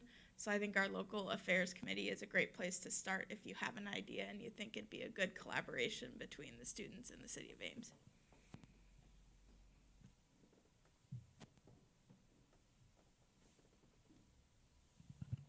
I'll kind of say from local affairs, I know Emily and the Local Affairs Committee, we've actually been trying to think about what we can do to get students more involved in the Ames community, and we've actually talked about just trying to work with the city and just trying to get all those boards and commissions out there. Because, pretty much all the people that I know that are on boards and commissions are in student government, myself included. I've been in Asset for 2 years, and I've been on the transit board for a couple months now. And students may not feel like they have a ton of impact regarding those, but they extend a lot more beyond Ames. The impact they have on students is so profound. Asset funds a lot of different nonprofit organizations that serve over like maybe hundreds, thousands of students. And it's like, that's incredible. And I feel like that's just something that we should promote. That it's like, these boards and commissions do a lot for students, and there's just more reasons to be on them. Yeah. Co-Director Butler. I'm wondering if there's like a way that you guys could create like an internship program through this to allow them to be on these boards, because I know a lot of majors here require like a 490 or a capstone project. So if people were able to like say serve a 1-year term as part of a capstone project, then it's like not only incentivizing them, but it also fulfills something they need to graduate, and they're here because they want to graduate, hopefully. So just something to think about.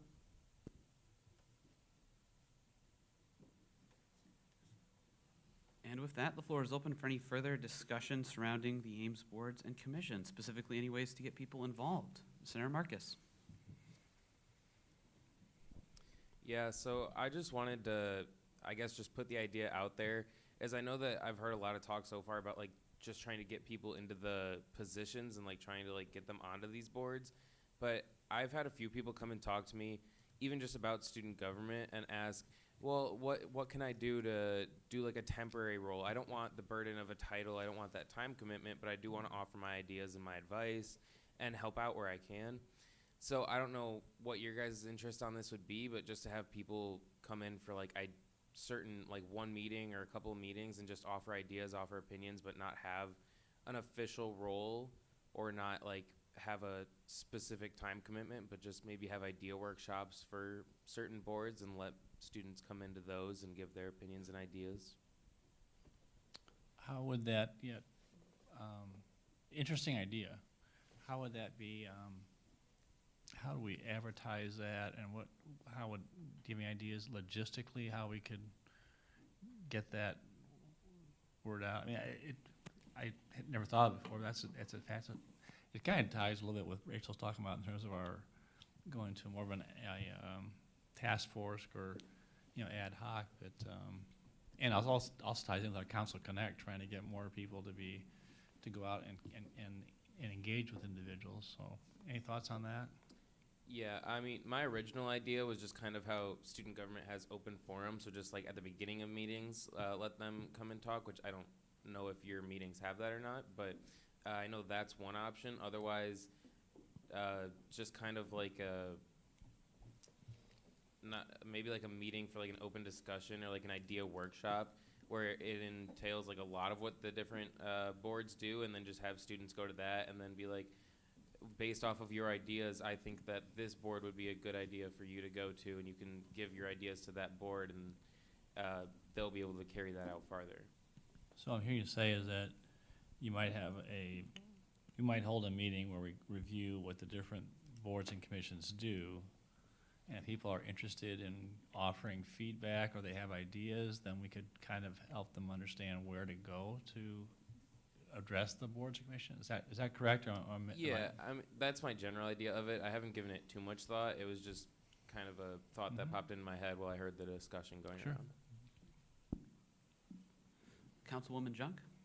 Yeah, I think generally we could, if we know ahead of time the topic that the students are interested in, we could put an agenda item on the boards and commissions. So that way, student government or local affairs committee could say, hey, a lot of students are interested in providing feedback on our parks, and then we could put it on the Parks and Rec Commission agenda, have students come or provide input ahead of time on feedback on our parks, what they'd like to see, and then the commission could, move forward with that however they will. But yeah, that would be an example of a much lower time commitment. Could be just one agenda item versus joining the commission for a monthly meeting. Ex officio Boland. Okay, so what I'm hearing a lot of is just giving feedback, maybe an idea or two to each commission and all of that. I think a good starting point for that kind of idea would be to come visit the local affairs meetings. I would probably be a good resource to help you guys kind of get your footing and get you where you need to go with that. And considering that the Campus and Community Commission will be more kind of task force oriented now. I think it's helpful that I'm able to go to City Hall every other week and have chats with people at City Hall about those types of things. So I think it will be important to, in the next year, visiting the local affairs committee when you have ideas. And when we did that survey, the downtown survey, a lot of you said things about, oh, maybe a festival, a carnival, something like that. That would be a good thing to talk to local affairs about so that we can get something like that going, and you don't have to visit a campus and community commission board meeting every month. You can just come talk to me and we can talk to people at the city and figure out how we can get that rolling. So, Speaker Momini. yeah, I think to kind of echo what ex officio Boland said and kind of leaning into what Senator Marcus was talking about, I think that maybe a collaboration effort between the commission boards and our own committee to have maybe like a town hall or something and have it here in the MU or somewhere where students are walking past with a signboard that says, hey, come and ask questions. I think that would be really helpful.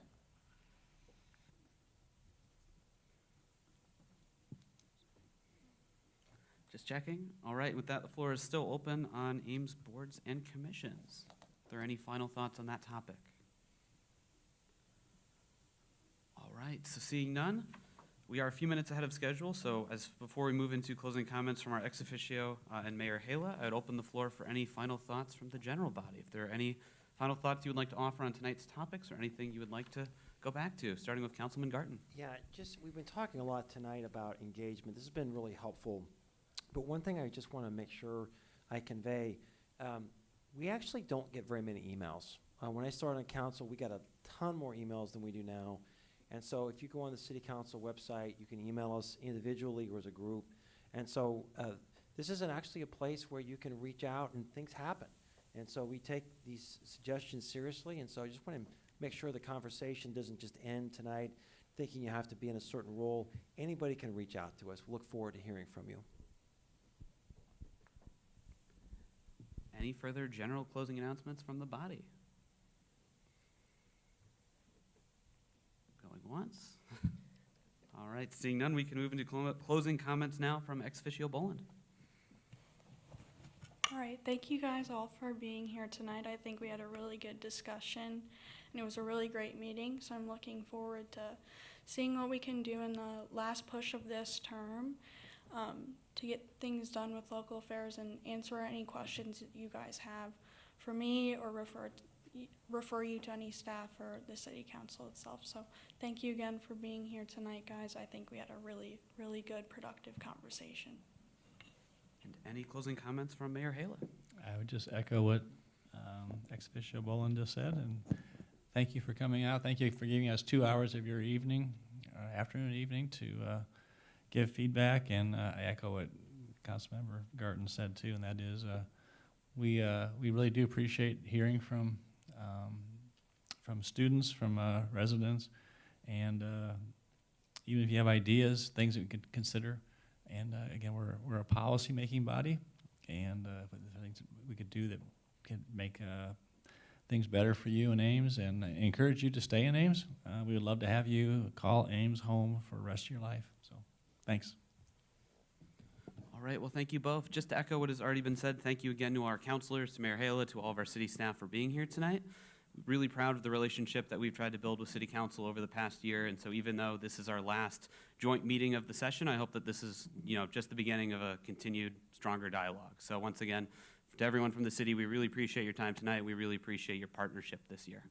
And so with that, just as a reminder for our senators, we'll return at 7:15 for a couple items of business. And I would entertain a motion to adjourn from our speaker. Motion to adjourn. Is there a second? Second. Moved and seconded. We are adjourned. Thank you all.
Let's start making our ways to our seats.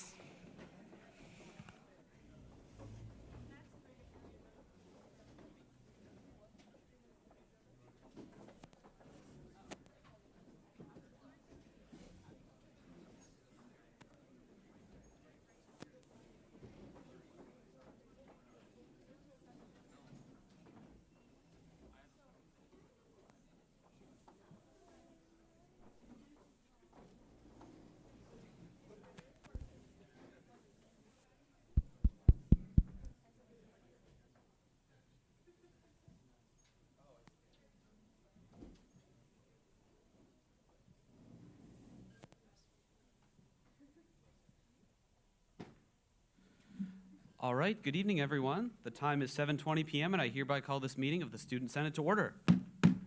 We'll begin with a roll call. When I call your name, please say here or present. Iono Dimoff. Moran. Rolls. Reinhardt. Marcus. Jones. Pelzer. O'Connor. Shin. Right. Utica. Moisango. Nievenhoven. Kekun. Kameyer. Moyer, who I believe left. Hartley. Shamsai. Verriger. Papanikolaou. Snyder. Momini. Here. James. Bailey. Dugan. Neal. Sloop. Pursley. And Cronin. And with that, we do have quorum for the evening. We'll move directly into the Pledge of Allegiance led by Vice Speaker Pursley. Oh, by our Sergeant at Arms, I apologize.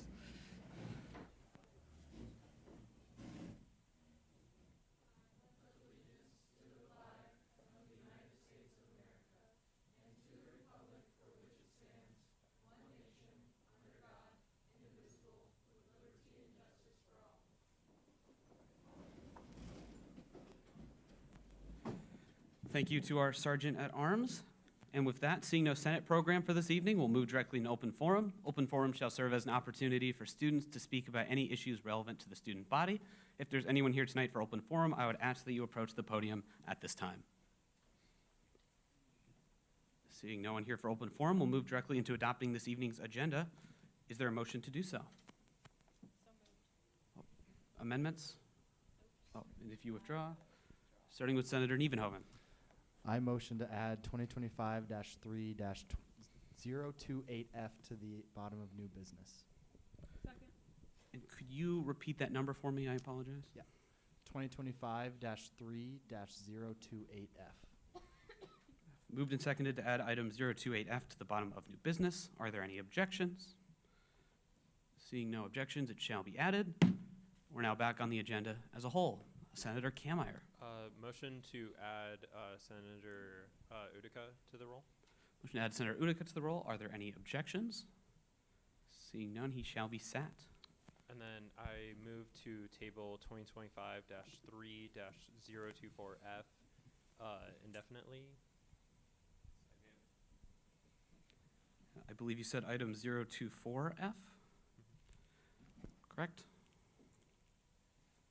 24F. All right. Moved and seconded to table item 024F indefinitely. Are there any objections to doing so? Seeing no objections, it shall be tabled. Once again, back on the agenda as a whole. Are there any further amendments? If not, a motion to adopt. Motion to adopt the agenda. Moved and seconded to adopt this evening's agenda. Are there any objections to doing so? Seeing no objections, it shall be adopted.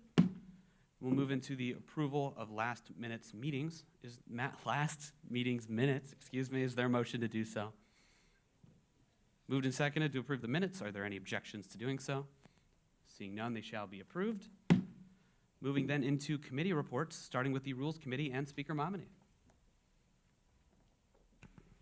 Hello. So Rules is going over the last 3 chapters of the bylaws tomorrow, which is super exciting. It's only been a whole semester, almost. So we're gonna go through those, and then next week we're gonna really hunker down and go back through them, all the chapters briefly, and then you guys will be seeing the bylaw rewrite soon. So look forward to that. Are there any questions or comments for Speaker Momini and the Rules Committee? Seeing none, we'll move on to the Finance Committee. Good evening, all.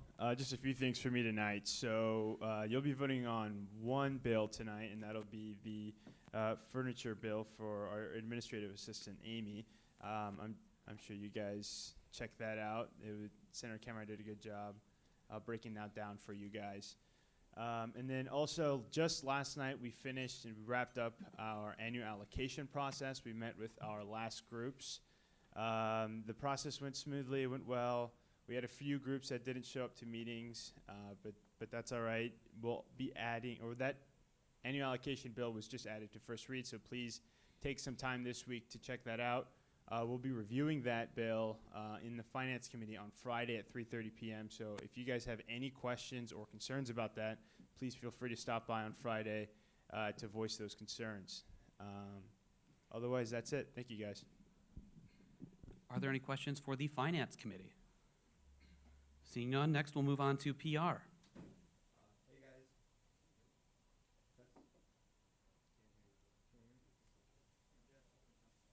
Hello.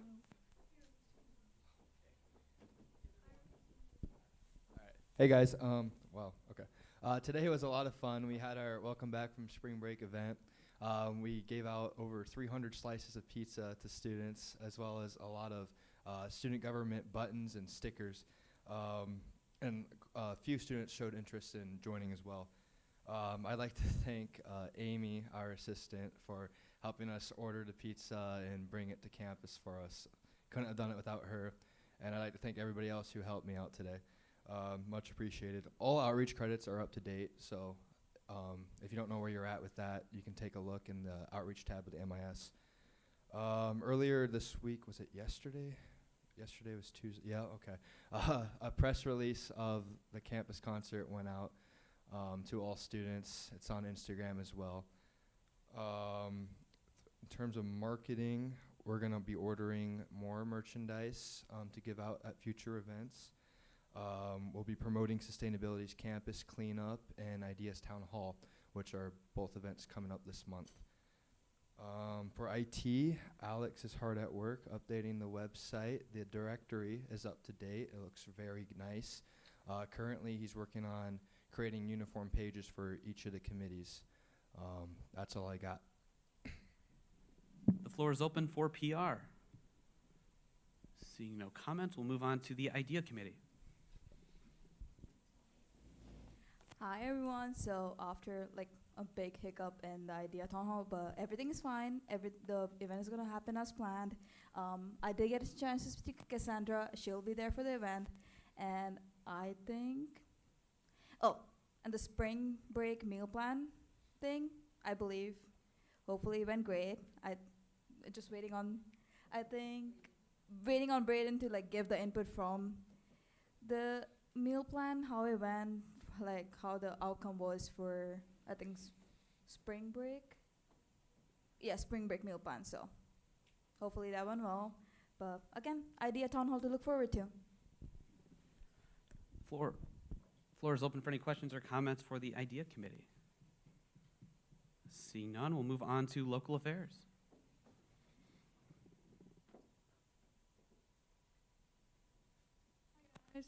Can you hear me? Okay. Great job tonight, everyone. Thank you all for being here. I think it went really well, so not much else from me, so thank you guys. The floor is open for Local Affairs. All right, seeing none, I inadvertently skipped the Idea Committee, so we'll go back to them. Or Events Committee, I apologize. You're all good. So we are continuing to plan for inauguration, which is the 21st, I believe. So if you have any ideas or concerns, please let Holly or I know. Thanks, guys. The floor is open for the Events Committee. Seeing no questions or comments, we'll then jump back to Sustainability. Hi Hi guys, we have 2 Green Initiative Fund applications that passed through our committee 2 weeks ago before spring break, and then those are going to be presented to finance on Friday. One of those is for another, for another bike station, like bike repair station by Wallace and Wilson. And then the other one is for water bottle filling stations and updates around campus. So that's super exciting. We also have the campus and Greek life cleanup happening April 13th from 12 to 2. So definitely look out for the flyers for that and you can get involved. And then we're also going to have a couple things during Earth Week, such as tabling at windows, and then the resource recovery site event on Saturday, April 26th. So there'll be more information as we get into April. And then also this Saturday, we have a few committee members going to the Called to Climate Action Conference at Grinnell College. So I'm super excited for that. I think it'll be good. So hopefully I'll have some fun updates from that next week. That's it. Any questions or comments for sustainability? Seeing none, we'll move on to health and wellness. Hey guys. Oh, that is loud. Hopefully, okay, all right. I'm gonna hold this a little bit away. We did not meet this week. We did the Admire program. I talked about it briefly a few Senate meetings ago. It went really well. Basically what it was is they set up a few different stations and have you kind of act out the roles as if you're in a relationship, and in each relationship there was different forms of like abuse and sexual violence and things like that. So it was really awesome. It was really informative and it went really well. Huge thanks to, I don't think either of them are here, but Maria and Daniel had that set up. So Daniel, there you are. I see you. Yeah. Huge thanks to Daniel. Oh, Maria, are you over there too? Yes, you guys are hiding. Okay, awesome. As far as the safety walk, we've been planning that. We're just making sure we're contacting all the right groups and organizations so that we can kind of iron out all the logistics. We have a meeting with Chris Strawhacker on, I think it's next Thursday, to discuss the app. 2 years ago when they did the safety walk, they used an app to kind of mark the locations that they think would be dangerous or potentially hazardous. And then last year, I don't know if it happened or if it did, they didn't use the app. So we're going to meet with him, make sure it's still functionable. That way we can use that because I think that'll really streamline the whole process. But yeah, that's all I have for this week. With that, the floor is open for health and wellness. Seeing no questions or comments, we'll move on to the legislative ambassadors. Hi everyone, hope you all had a wonderful spring break. Not a whole lot on the legislative ambassadors front right now. Working on finishing up our proposal for the workforce development grant, which we'll hopefully have done by the end of next week. And our next trip to the Capitol is on Tuesday, April 8th. So kind of getting things wrapped up and then getting the workforce development grant proposal finished. Any questions or comments for the ambassadors? Seeing none, we'll move into that other category. This is an opportunity to speak to any committees that are not otherwise represented on tonight's agenda. Seeing no updates, we'll move into comments from the judicial branch. If we have a representative from the court. And if not, we'll move into comments from our advisor. Thank you. Ooh. Hello. Just want to say everyone's doing a wonderful job so far. I know there's going to be a lot of wrap-up projects coming up. Just remember the advisors are here to help you. Brad, Christine, and I are trying to set aside as much time as possible so that if there are issues or challenges you have that we can help out with, make sure you stop by and see us. I also just want to remind everybody, I don't think I need to remind everybody, but this is the part of the year where things get fast and furious and stressful. And so I just want to remind everybody to make sure you're taking care of yourself. You know, eat right, get plenty of sleep, all those things. But more importantly, or just as important, is make sure you're looking out for each other and other students as well. It's always good to remind them to be taking care of themselves during this time too. And if there's anything, whether it's student government related or just student related issues or challenges you're having, the advisors, we can also refer you to resources here on campus or off campus in the community if you do need any additional support or anything. So don't hesitate to reach out. We're here for you. So thank you. Are there any questions for our advisor? Seeing none, we'll move on to comments from the executive branch with President Hirsch. I don't have a lot of comments for you guys tonight. Again, we're back at a full cabinet, which we're very excited about. The press release about the concert went out, and I know the students that I've talked to about it are very excited that it's happening, that it'll be next semester. And not only in that press release was it talked about Hilton Coliseum, but it was also Jack Trice too.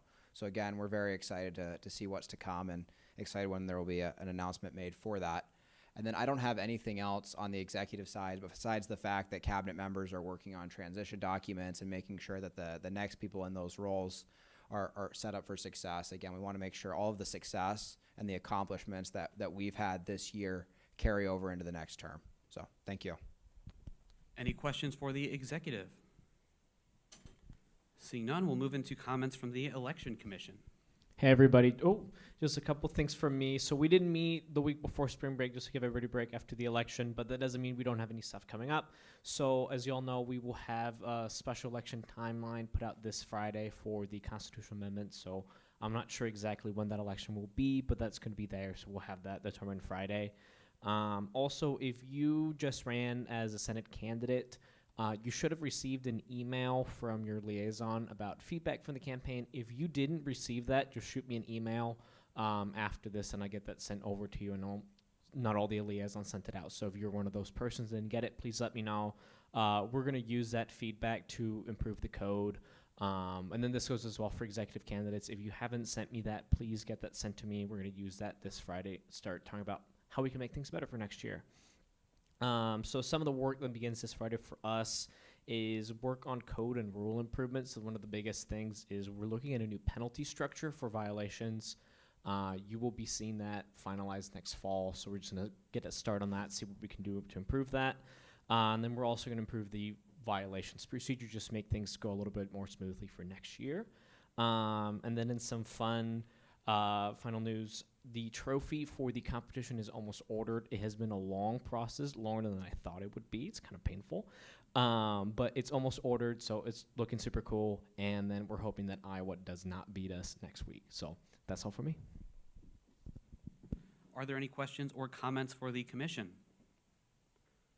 Seeing none, we'll move into our business for this evening, starting first with External Matter 2025-3-023F, funding an improved office space for Student Government's Administrative Assistant with Senator Kameyer. Hey everyone.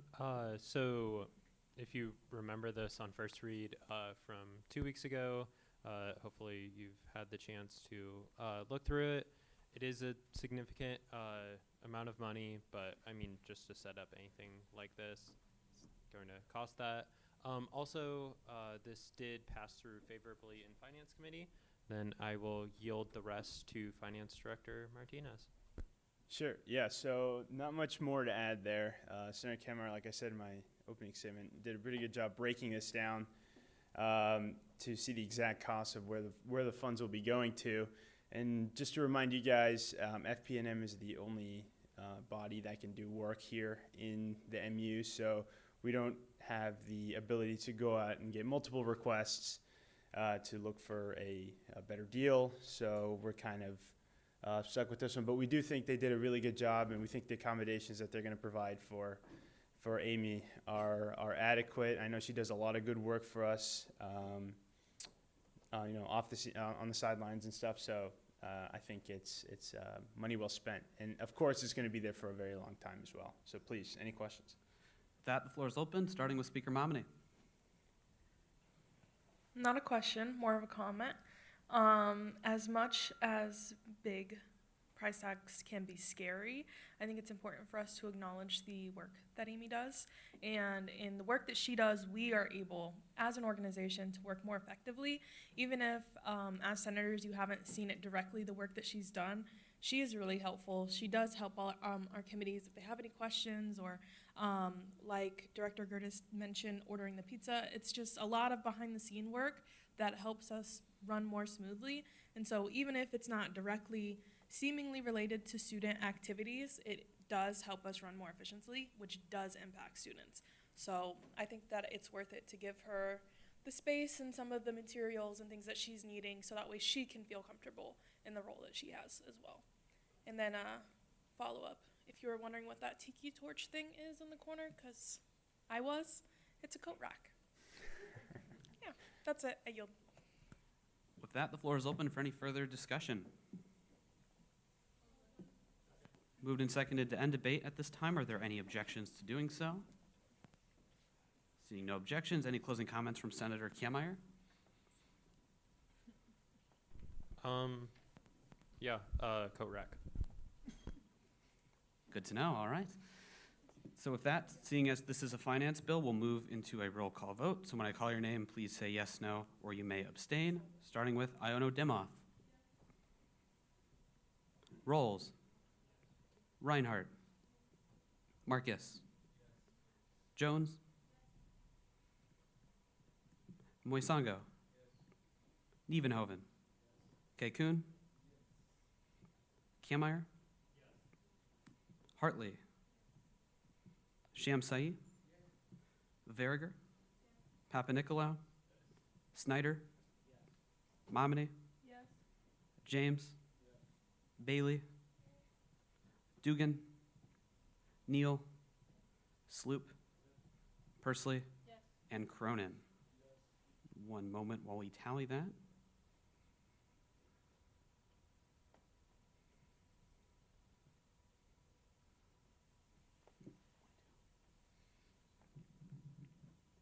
With a final vote of 22 to 0, the motion carries.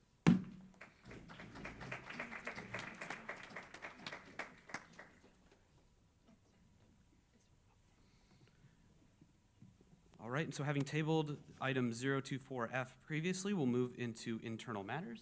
I motion to table 2025-3-010SG indefinitely as they cannot be here tonight. Is there a second? So I believe I heard a second, am I correct? All right, moved and seconded to indefinitely table item 010SG. Are there any objections to doing so? Was that on this? I apologize. No, this was on the previous finance bill. I didn't hear my name. Pardon? I didn't hear my name on the previous roll call vote. Oh, I apologize. I must not have had you on the roll. All right, my apologies. Here. All right, and so any final objections to tabling item 010SG? Seeing no objections, it shall be tabled. And with that, we'll move into our new business for this evening, starting first with item 2025-3-025F, funding an event for the West Coast Swing Dance Club with Senator Kielmeyer. That was like record time to go into new business. Yeah, so this one's pretty straightforward. They just have an event in the MU, and we will go through it in finance on Friday. With that, the floor is open for any questions of intent. Seeing none, this item will return next week. We'll now look at item 2025-3-026F, funding an event for the African Student Association with Senator Kielmeyer. Yeah, so I actually linked the daily article for this one for African Night. It's a really awesome event that the African Student Association hosts pretty much every year. This was the one from last year. But yeah, so they're just requesting basically food and then advertising for the event. With that, are there any questions of intent? Seeing none, once again, this item will return next week. And lastly, we'll look at item 2025-3-027F, funding the Puerto Rican Student Association's Virgin Pina Colada and Paint event, again with Senator Kielmeyer. Okay. Last one for me. This one's just an event by the Puerto Rican Student Association. Again, we'll see this in finance on Friday. Once again, the floor is open for any questions of intent. Seeing none, once again, this item will return next week. So of that, having very quickly completed, pardon? Oh, I apologize. My copy is not updated. I believe we're adding, or looking at 028F. All right, with that, we'll move into item 2025-3-028F, annual allocation recommendations for fiscal year 2026 with Senator Nievenhoven. Thank you, Senator Jones. Hey everyone, so our Finance Committee spent a lot of hours going through annual allocations with all of the great student organizations that came and visited us. So if you go into the document, it shows all of the funds that we are allocating to student organizations. Appendix A looks at all of the clubs, and then Appendix B looks at sports clubs. So if you have any questions, please let us know. We encourage you to come to Finance Committee on Friday at 3:30 if you have any questions, where we will be looking at this further. But thank you. With that, the floor is open for questions of intent, starting with Speaker Momini. While I'm working on getting those links available to everyone, is somebody on the Finance Committee able to post the appendix, what is it called, A and B in our Teams chat for Senator Silcap? Yeah, Evan got it. Yes. All right, with that, are there any further questions of intent? Seeing none, these allocations will return next week. So with that, having completed our new business items for real this time, we'll move into general closing announcements, starting with Senator Kameyer. Hey everyone, I'll try and make this quick. So a couple weeks ago, we funded the Cyclone Stampede for the rodeo that is on Friday and Saturday, and I encourage everyone to go. Senator Rolls. I know Emily probably won't like it, but if everyone likes to give Emily a big round of applause for such a great event.